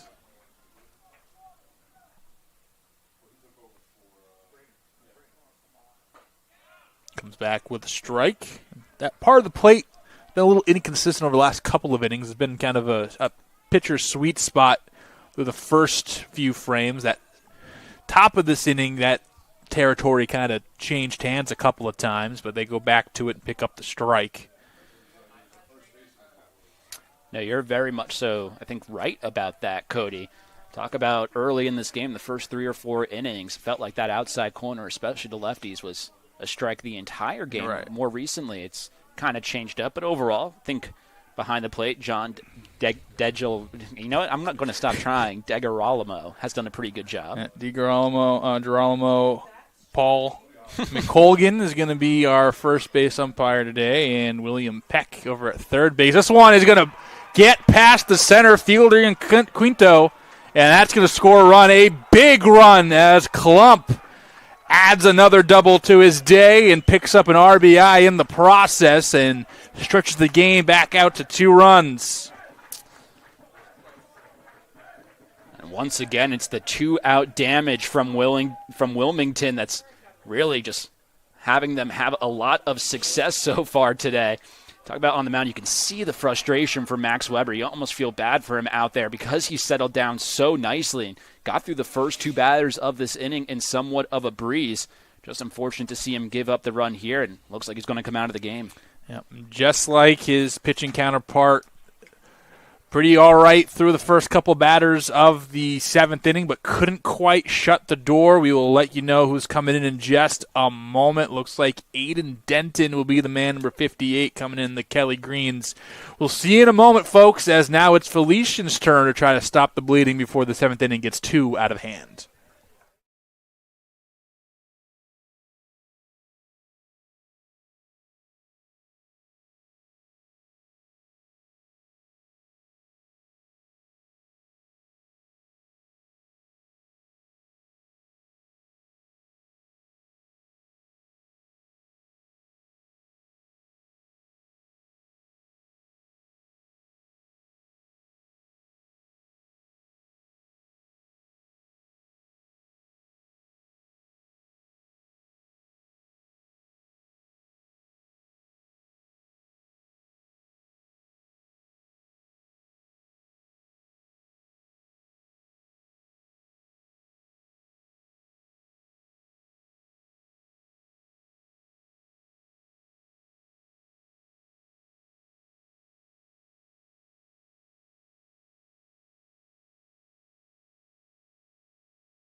So like we said, Aiden Denton's going to be the man on the hill, the transfer from Barry down there in Florida. 3.49 ERA, 1.38 whip, 3-3 record. This is his 16th appearance, 14 of which have been out of the bullpen. 28 in the 3rd innings pitched, 13 runs, 11 earned, 14 walks, 25 strikeouts, 1 home run, a 2.45 batting average against Max, we're saying he didn't have an all-conference honor this year, but he very well could have coming out of the bullpen. Pretty surprising, honestly, when you take a look at his stats. And it is his first year here in the CACC, a transfer over from Barry University. But, 15 appearances, 2 starts, a 3.49 ERA. Remember, these aren't major league standards we're talking about. We're talking about CACC standards, which is such a heavy offensive league. A 3.49 ERA, that equates to like a 1 if you're trying to do the conversion process there. So some really impressive stuff. And again, I think some really tough decisions for both managers in this game, but I like this move by Chris Langen here with 2 outs in the 6th. Yeah, in the 7th, I meant. Right. It looks like some malfunction on the bracelet, the college version of the PitchCom on more of a watch bracelet-like device instead of the audio device that the major leagues have up in their caps. So the day is somewhat done. Weber still responsible for the runner on second base, but 6 2/3, 104 pitches, 9 hits, 5 runs, 3 earned, 2 walks, 4 strikeouts as he gives way to the bullpen. And, again, I'm going to sing Weber's praises here for the rest of the day. It kept you in this game long enough to have that big seventh, and now this is a completely different game. It seemed like Wilmington, even though it was only a 4-run lead, kind of had the foot on the throat of Felician with how well Fleming was pitching and how the offense kind of has looked historically and did in the first few innings. But Weber just sat down, and really grinded through those innings, and the grind ended up being more of an ease and kept you into this position to make this decision and have this still be a ball game. Real impressive stuff by the junior. You absolutely can't say enough about how well he settled down into this game and how impressive it is from a mental fortitude aspect in a, not a must-win game, but as close to a must-win game as you can get without it being one. And, man, that's an experienced pitcher on the mound for Felician, doing a really nice job of just keeping his team in the game, as you said. Yeah, that seventh inning offensive explosion, a lot of that goes to Weber. Like you said, the mental fortitude. You look up in the scoreboard, it's 9-0. You're like, all right, this game's done. Whether you believe it or not. Sure. You look up, it's 4-0. You go, all right, that's a couple doubles and a walk here, and you're cooking something. And that's exactly what Felician did. And, again, not over by any means. Wilmington has added a run here and might add another one.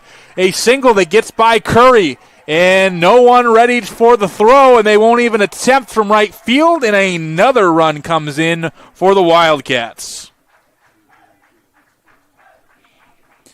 Phillips this time doing the damage with the bat. Had an error, a walk, and a strikeout, and comes through with an RBI knock in the seventh. At the same time, this lineup for Wilmington is just unrelenting. There's not one person in this lineup you can really take an at-bat off to as a pitcher. Right now, out on the mound, and Denton's learning that a little bit. Got ahead, but MJ Phillips, was just able to fight back from behind 1-2 in the count. Ultimately made a really good piece of contact.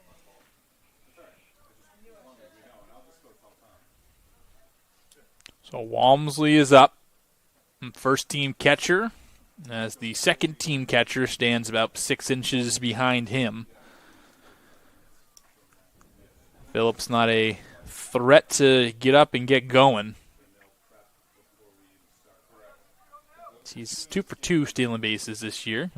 Here he goes. He read it, and he is out. Second time he's been caught by De La Cruz. And just as we mentioned, he thought he had the jump. He did not have the jump. 6-3, though. A few more added by Wilmington gives them some more breathing room, but still a ball game as we head to the back couple innings of Game 1 of CACC championship play.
All right, so a whole new outfield alignment. One new added, it's going to be Braden Hostetter, who's going to be in right field, and just like the old adage says, as you get into the game, the ball finds you as he picks it up in right field off a single for Felician. That's De La Cruz with it.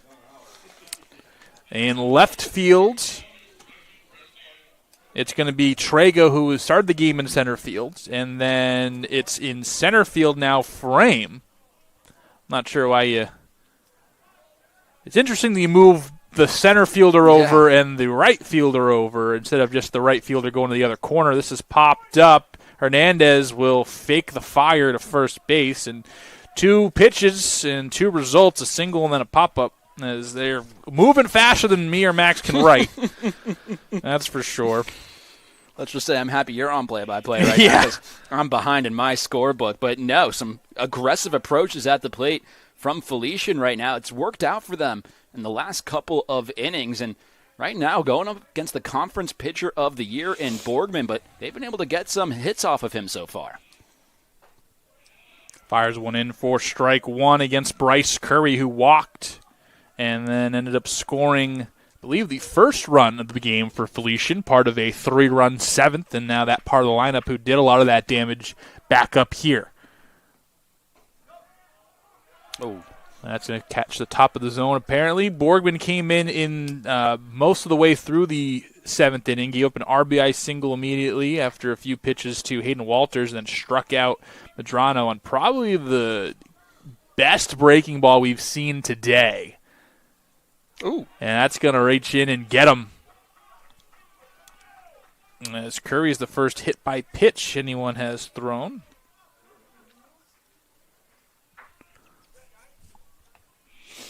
Really hasn't been a whole lot of mistakes in this game on either side. They played clean baseball in the field for the most part. Only 1 error, only 1 wild pitch as well. Between both teams combined, that's really impressive when you're talking about this level of baseball. Yeah, they've kept it clean, especially, game 1, you're throwing your best out there. Yeah, it's created a really fun game here, and even though it's 6-3, it still really feels like anyone's game because of how clean and well played it has been played. We'll see again. Our day started at 1 p.m. instead of 11 a.m. Start to feel that Felician crowd in the Felician dugout. Realize again that there's a chance here.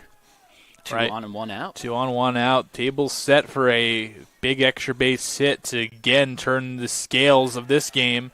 And they're going to get him again. So Polanco loads the base at the back-to-back hit by pitches, as both pitchers have gone inside a good amount to the righties in this game.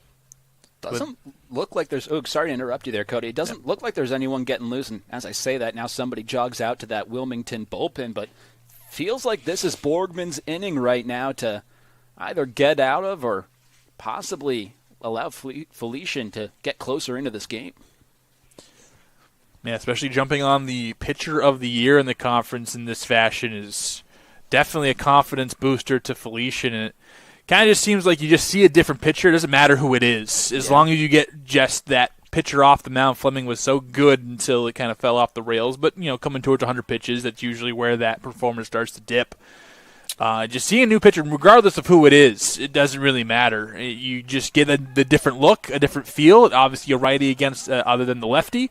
And we're going to have a pinch hitter here as Inquinto will go out, and stepping in is number 50 as I roll down to my roster. It is Nicer Sanchez, biology major, who he has some pop, a few doubles, a few home runs, and that's nice to have off your bench, a 991 OPS. And a 321 batting average. Again, some of the numbers are just so shocking that, and it's not any fault of Nessie or Sanchez's, but a 321 batting average in 9 leagues out of 10, you'd expect that to be a starter, but these offenses are just so prolific. Sometimes better to come off the bench. Nasir Sanchez, so apologies for the mispronunciation to begin, but Nasir Sanchez with a big spot. He's going to take strike 1. For Sanchez, he's trying to end a little 3-game hitless streak right now, but ultimately a great season. And again, sees it. He didn't like it, but now falls behind 0-2. Again, 1 out. Ground ball would be beautiful for Wilmington. A ball in the gap would be just what Felician needs. Sanchez trying to give it to him. Stays alive. Really good job by Sanchez. First at bat of the game, first time seeing the pitcher of the year, and who knows how long. And that's a tough pitch to foul off. Just a good job making some contact. 321 average, 408 on base, 583, hitting all the benchmarks you want here from a collegiate hitter. Stays alive. Tell me if you had this on your bingo card coming in, Cody. The pitcher of the year in the conference, 6 batters faced, 4 of them get on base, and 2 of them were plunked. I would not have thrown that onto my bingo card. Does throw it right by Sanchez, though. He is dusted with the heat. That is the second K for Borgman, and now just 1 out away from making all this irrelevant. Job gets a lot harder as well. Of course, with 1 out, you try to get that ball up in the air for a sac fly. Now you're talking about Matthew Scrivenik, and trying to get a base hit here to score a couple. Bases are stuffed. Nowhere to put anybody. A couple hit by pitches got us here with a single mixed in. Infield playing pretty much straight up. Strike 1. Scrivenik had that RBI double, the second RBI producing hit of the 3 in the 7th. He misses there. What a job by Borgman. If he could finish this off, loaded up the bases on a single and a couple of hit by pitches, has an opportunity to get out of it here. Especially makes those 2 runs Wilmington scored in the 7th oh so more important. Gives you some room to breathe. Stone cold take. Yeah, you can. When Borgman came in, I saw how dusty his hat was. Like, that's weird, but seeing the hat hit the mound 8 times already, it kind of checks out. Makes sense. He gives it his all. He got some nice lettuce back there as well. There it is, all just staying alive. Scrivenik looked like a front door slider that he somehow pushed to the right. 6-3, Wilmington with the lead. And they will keep it. Hold it for right now. The pitcher of the year creates the jam and gets out of it himself. His 3rd strikeout in his first full inning of work, and keeps the bases loaded. The bottom of the 8th coming up for Wilmington as they try to add some insurance and then close this thing out. Don't go anywhere, ladies and gents. Still got a lot of ball game left in Game 1 of our championship season.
So another substitution. No respect for the scorecard here. It's going to be Matt Murphy in center field, replacing Sanchez, who replaced Quinto, who replaced Ward. Or excuse me, not Ward. Walsh had Braden Ward on the mind. That's how Red Sox pilled I am. Who replaced Brandon Petrick? So that spot in the lineup has already changed hands 5 times. And a 1-pitch check swing out for Walmsley, and it's in Denton. Still everything else the same, just that we have our third, technically 5th different center fielder for Felician who have used that spot as their rotating door. Yeah, they got their I don't even know what to call it, platoon of pinch fielders and platoon of pinch hitters as well. Yeah. Different matchup games going on. Now keep your phone on. They might ask you to get out there for an inning or two today. Boy, wouldn't that be a mistake? No, you're not the center fielder type. Oh no, man! I'm the DH type. I'm the guy who likes to strike out and get back on the bench. Yeah, that was my baseball career pretty much. That's in there. It's Trago here.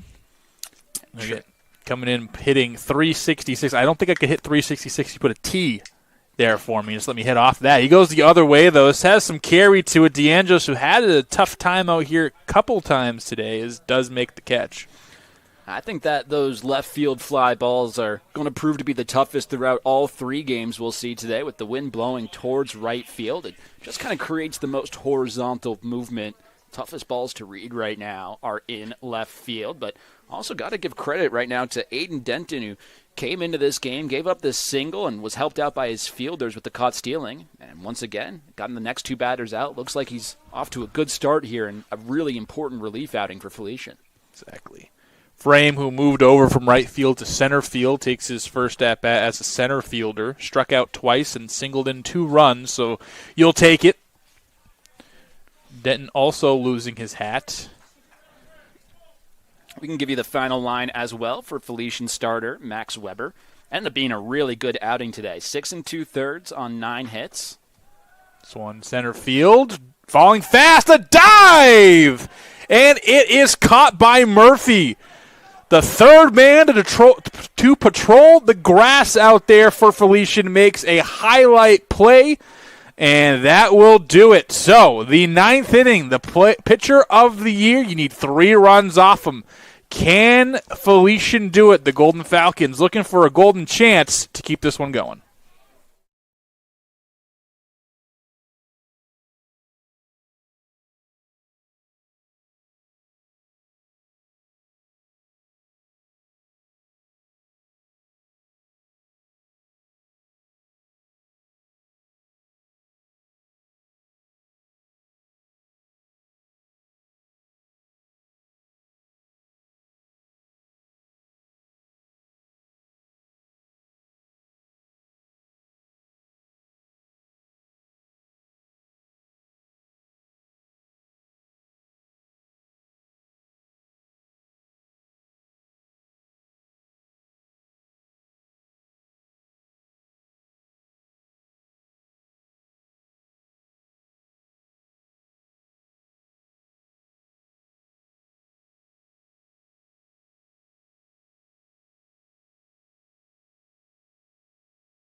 Nine, 1-2. You're due up here in the 9th inning. Like you said, it's the pitcher of the year on the mound, but if anything we've taken from the last couple of innings, it hasn't been smooth sailing for either Wilmington pitcher. How good they've been either today or in the past. Since we've hit that 7th inning, it hasn't quite mattered. A bases-loaded dilemma for Borgman in the 8th that he got himself out with a couple of strikeouts.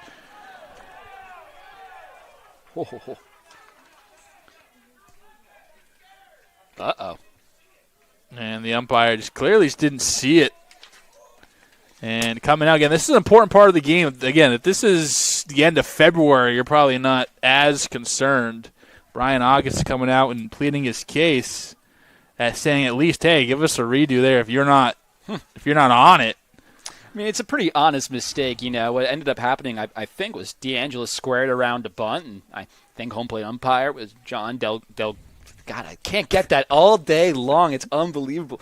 DeGrolano, we're just going to go with, just kind of missed it, and that happens from time to time. It happens, and he immediately came out and said, hey, that's on me, my bad. Yeah.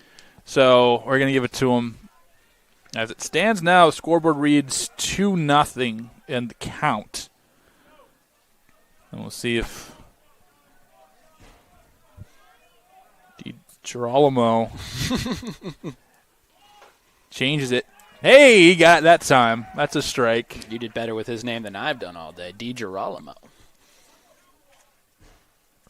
And 2-1 is the count it stays. Again, pretty important. One base runner is your difference here. I know that's the 3-run game, but it's the playoffs. You can't take any advantage a coach can get, they'll take, and anything that goes against them, they'll argue about.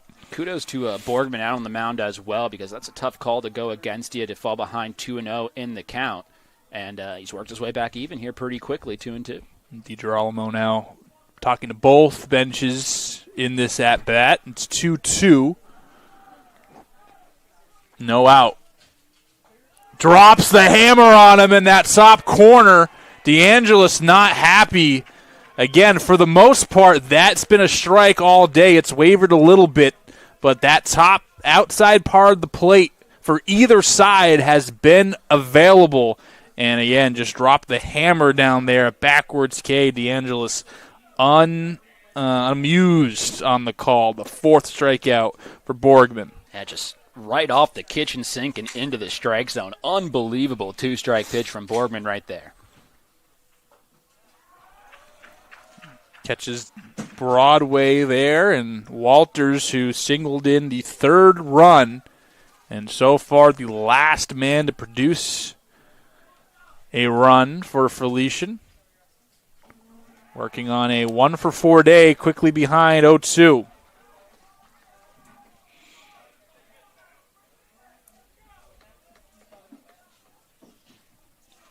Borgman going for the fireman save here if he can do it. In the low 30s in pitch count so far, something we'll be keeping track of. And Wilmington, they close things out and avoid their second day today. I'm sure he's going to be rearing and ready to go for tomorrow, depending on the situation. And they missed there. Good to remember as well that Hayden Walters was the first batter that Borgman faced today, so now officially second time through the lineup for the relief pitcher. We'll see if these Felician batters have made any adjustments in the most important time. It's high, and 0-2 goes to 2-2 quickly. We could also, I was trying to give it to you last Yeah, let us know. Weber, what do you do? Max Weber, 6 2/3, 9 hits, 6 runs, but only 4 of them were earned. 2 walks to 4 strikeouts for the tall righty. And really buckled down towards the middle to end of that appearance, and it's going to be important. And Felician down to 2 more outs. And anything can happen here. A couple of hits turn together. But he kept them in there. In spirit and mind, he kept them in that game. Chopper to the opposite side. A tried for the pick was Quinn. Couldn't flash the leather. And with some speed going on first base, we'll see what the call is there. Yeah, either way, it might be a hit, it might be an error, but doesn't really matter for Felician. It's a runner on base, and that's the most important thing right now, trying to spark a rally, and all you need is one more guy on, and then you bring the tying run up to the plate. So it's going to be infield single officially, so a 2-hit day for Walters. And here's Medrano. Single, strikeout. The pattern tells me a single's on the way. Born in Santiago, Dominican Republic, was All-American and All-Star, All-District, all-whatever in high school. First team All-CACC, one of the few members, I believe 5 members for Felician to pick it up.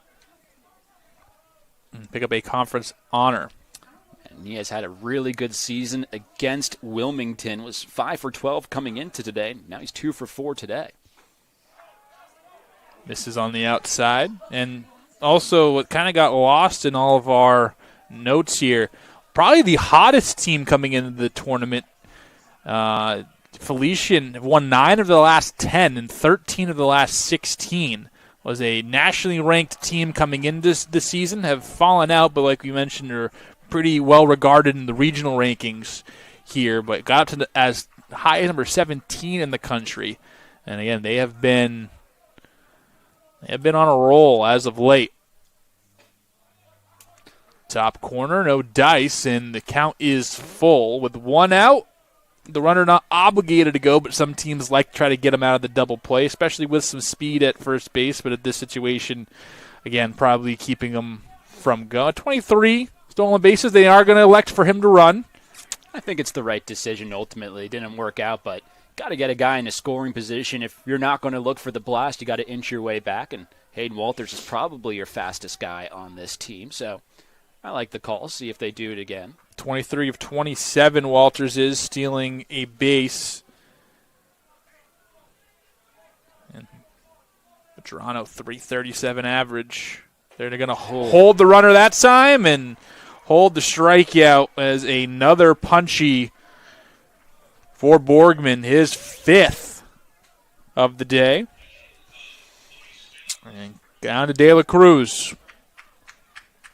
What a battle between Jose David Medrano and Scott Borgman out on the mound. That was 7 pitches, and ultimately it was just the high heater that got by Medrano. But 2 really elite players in this conference and a big moment in this game. Ultimately, Borgman got the better of him. 2 singles bookend a couple of strikeouts in the middle at-bats for De La Cruz. Again, some speed at first base, so even if he's not going to take the base, a hit in the outfield could be a couple of bases, not a run. 1 ball, 1 strike. Cody Chalafu, Max Stapleton bring you the end of Game 1, or could be the end of Game 1. Felician came into play 32-19, taking on the 36-15 Wilmington Wildcats. And this will find some grass and will roll up towards the wall and bang off the base of it. The run will score, like we said, some speed from Walters, and it's a 2-run game. You can never count this Felician team out, Nope. can you? They have a ton of experience, as you said only a few minutes ago, well-regarded in the national polls to start the season. And, man, they're coming in with something to prove today, and they are staying alive in this one, making it really tough for Scott Borgman. He's now thrown 48 pitches in this one. Long outing for the pitcher of the year once again. Now you're just that blast, and hard to come by here at Municipal Stadium, but you are just the blast away. Bresniak has 4 of them this season. Runner in scoring position.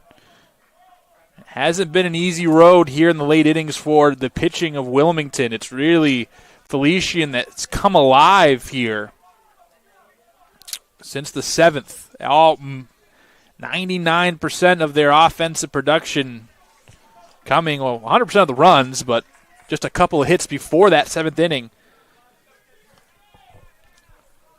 They're a whole new team here in the last 3 innings to make this one very, very entertaining.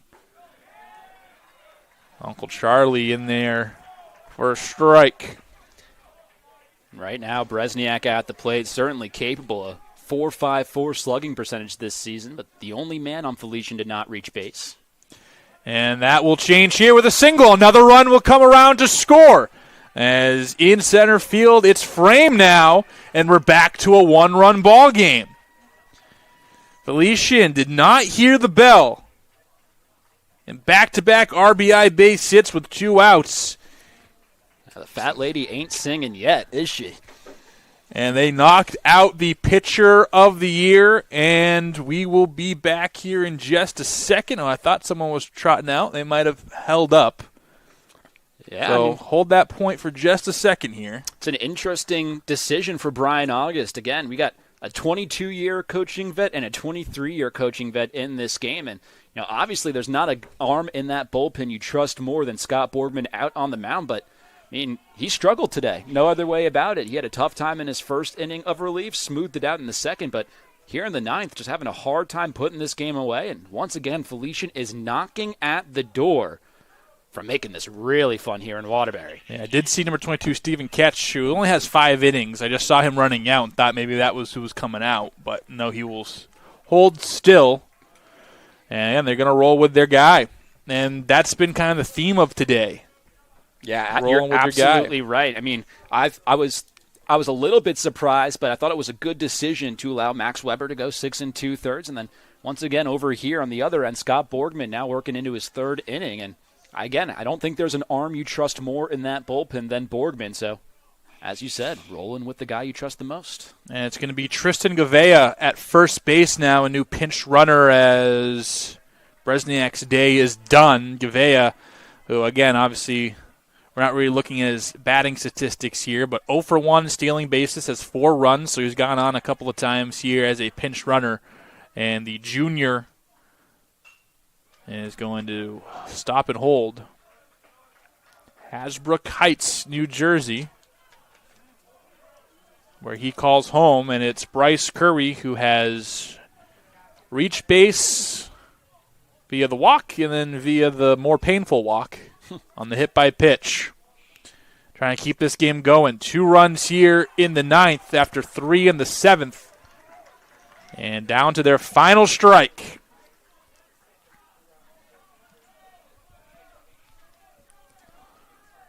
Wilmington trying to put away the pesky Felician team. Felician trying to stay alive, and that is your ball game. Strike 3 swinging over the top of the breaking pitch, and Borgman hammers home the save. And 6-5, your final score, and what was a pleasure of a game to be a part of here, Max. What a great, gritty effort from Felician. We'll see them again later tonight. But a big win for Wilmington, the number 1 seed, moves on to tomorrow. But that was a real pleasure to get to be a part of. Yeah, no kidding. If this is any sign for the rest of the tournament, we're going to have a whole lot of fun over these next 3 days. What a game. Started off by Wilmington going up 4-0, but Felician just with no quit in them, clawed their way back not once but 2 separate times and just ended a little bit short. The number 1 seed, safe from elimination for now after a little bit of a scare towards the end of that game. So Fleming came in, did the Lord's work for 6 2/3 inning. Borgman came in, looked a bit shaky, but ended up closing the door, picking up the save, his 6th of the season. Fleming will get the win as Felician made it close a couple times, but never led in this game. But again, if you're Felician, that's a real nice game to have. Obviously, you'd rather the win. It really doesn't do much for you if tonight doesn't go as planned. But, that's a real gritty win and really makes you think, all right, this is a team that could stave off elimination tonight and really be a player tomorrow if things go right. 100%. Think about the things that went right for Wilmington. Their pitcher retired 16 batters in a row, and this was a 1-run game by the end of it. Felician did a tremendous job of staying alive throughout the course of this ball game. And again, what's the old Michael Jordan saying? He always said, I never lost, I just ran out of time. And It really kind of did feel like that between these 2 teams. The game had to end at some point, but Felician, you got to give them a ton of kudos, a ton of credit, and they're certainly going to be a team to watch. And, man, they're going to be a tough out later tonight, no matter who they play. Yeah, and before we close this out, the pitching obviously on both sides, we have some storylines there. Felician's offense, but it's the 7th inning with 2 outs. Single, double, single, plates 2 runs, and that's your difference here today for Wilmington. It started off nice. They kind of cooled down towards the middle of the game, but they put up 2 big insurance runs where they need it, and insurance they were because they ended up needing that at the end of the day. Well, Max, we'll put a pin in it for right now. We will switch roles, and we'll have you lead our charge here in Game 2 in just, I would assume, 30 to 45 minutes from now. We'll give you that time here in just a second. But anyway, it is a win for Wilmington in Game 1. 6 runs on 10 hits. Felician making interesting late, scoring all 5 runs in the last 3 innings of that one. your win to Fleming, your save to Borgman. Weber's going to unfortunately pick up the loss with Denton doing serviceable work in relief, giving up just 1 hits and 1 base runner allowed. We'll see you in a moment. For Game 2, it's Jefferson, Goldie Beacom going head-to-head here next.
Hola, hola, uno, dos.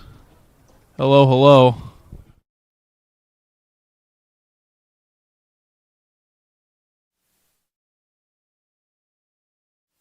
right, Cody Schalfie here with Brian Klump, one of our top players from Game 1, and you guys battled it out. You got a couple runs here in the first couple of innings. You had a couple doubles here today, but just the resilience of your team. You guys you got a little shaky there towards the end, but you guys kind of clawed it back out. You guys have been doing well all season. Just how fun is it to watch kind of your team battle like that the way you guys did? Yeah, I mean, it's awesome, really. I mean, this is a great group of guys to play with. I just transferred here, and, I mean, they welcomed me as soon as I came in, and obviously we're a great team.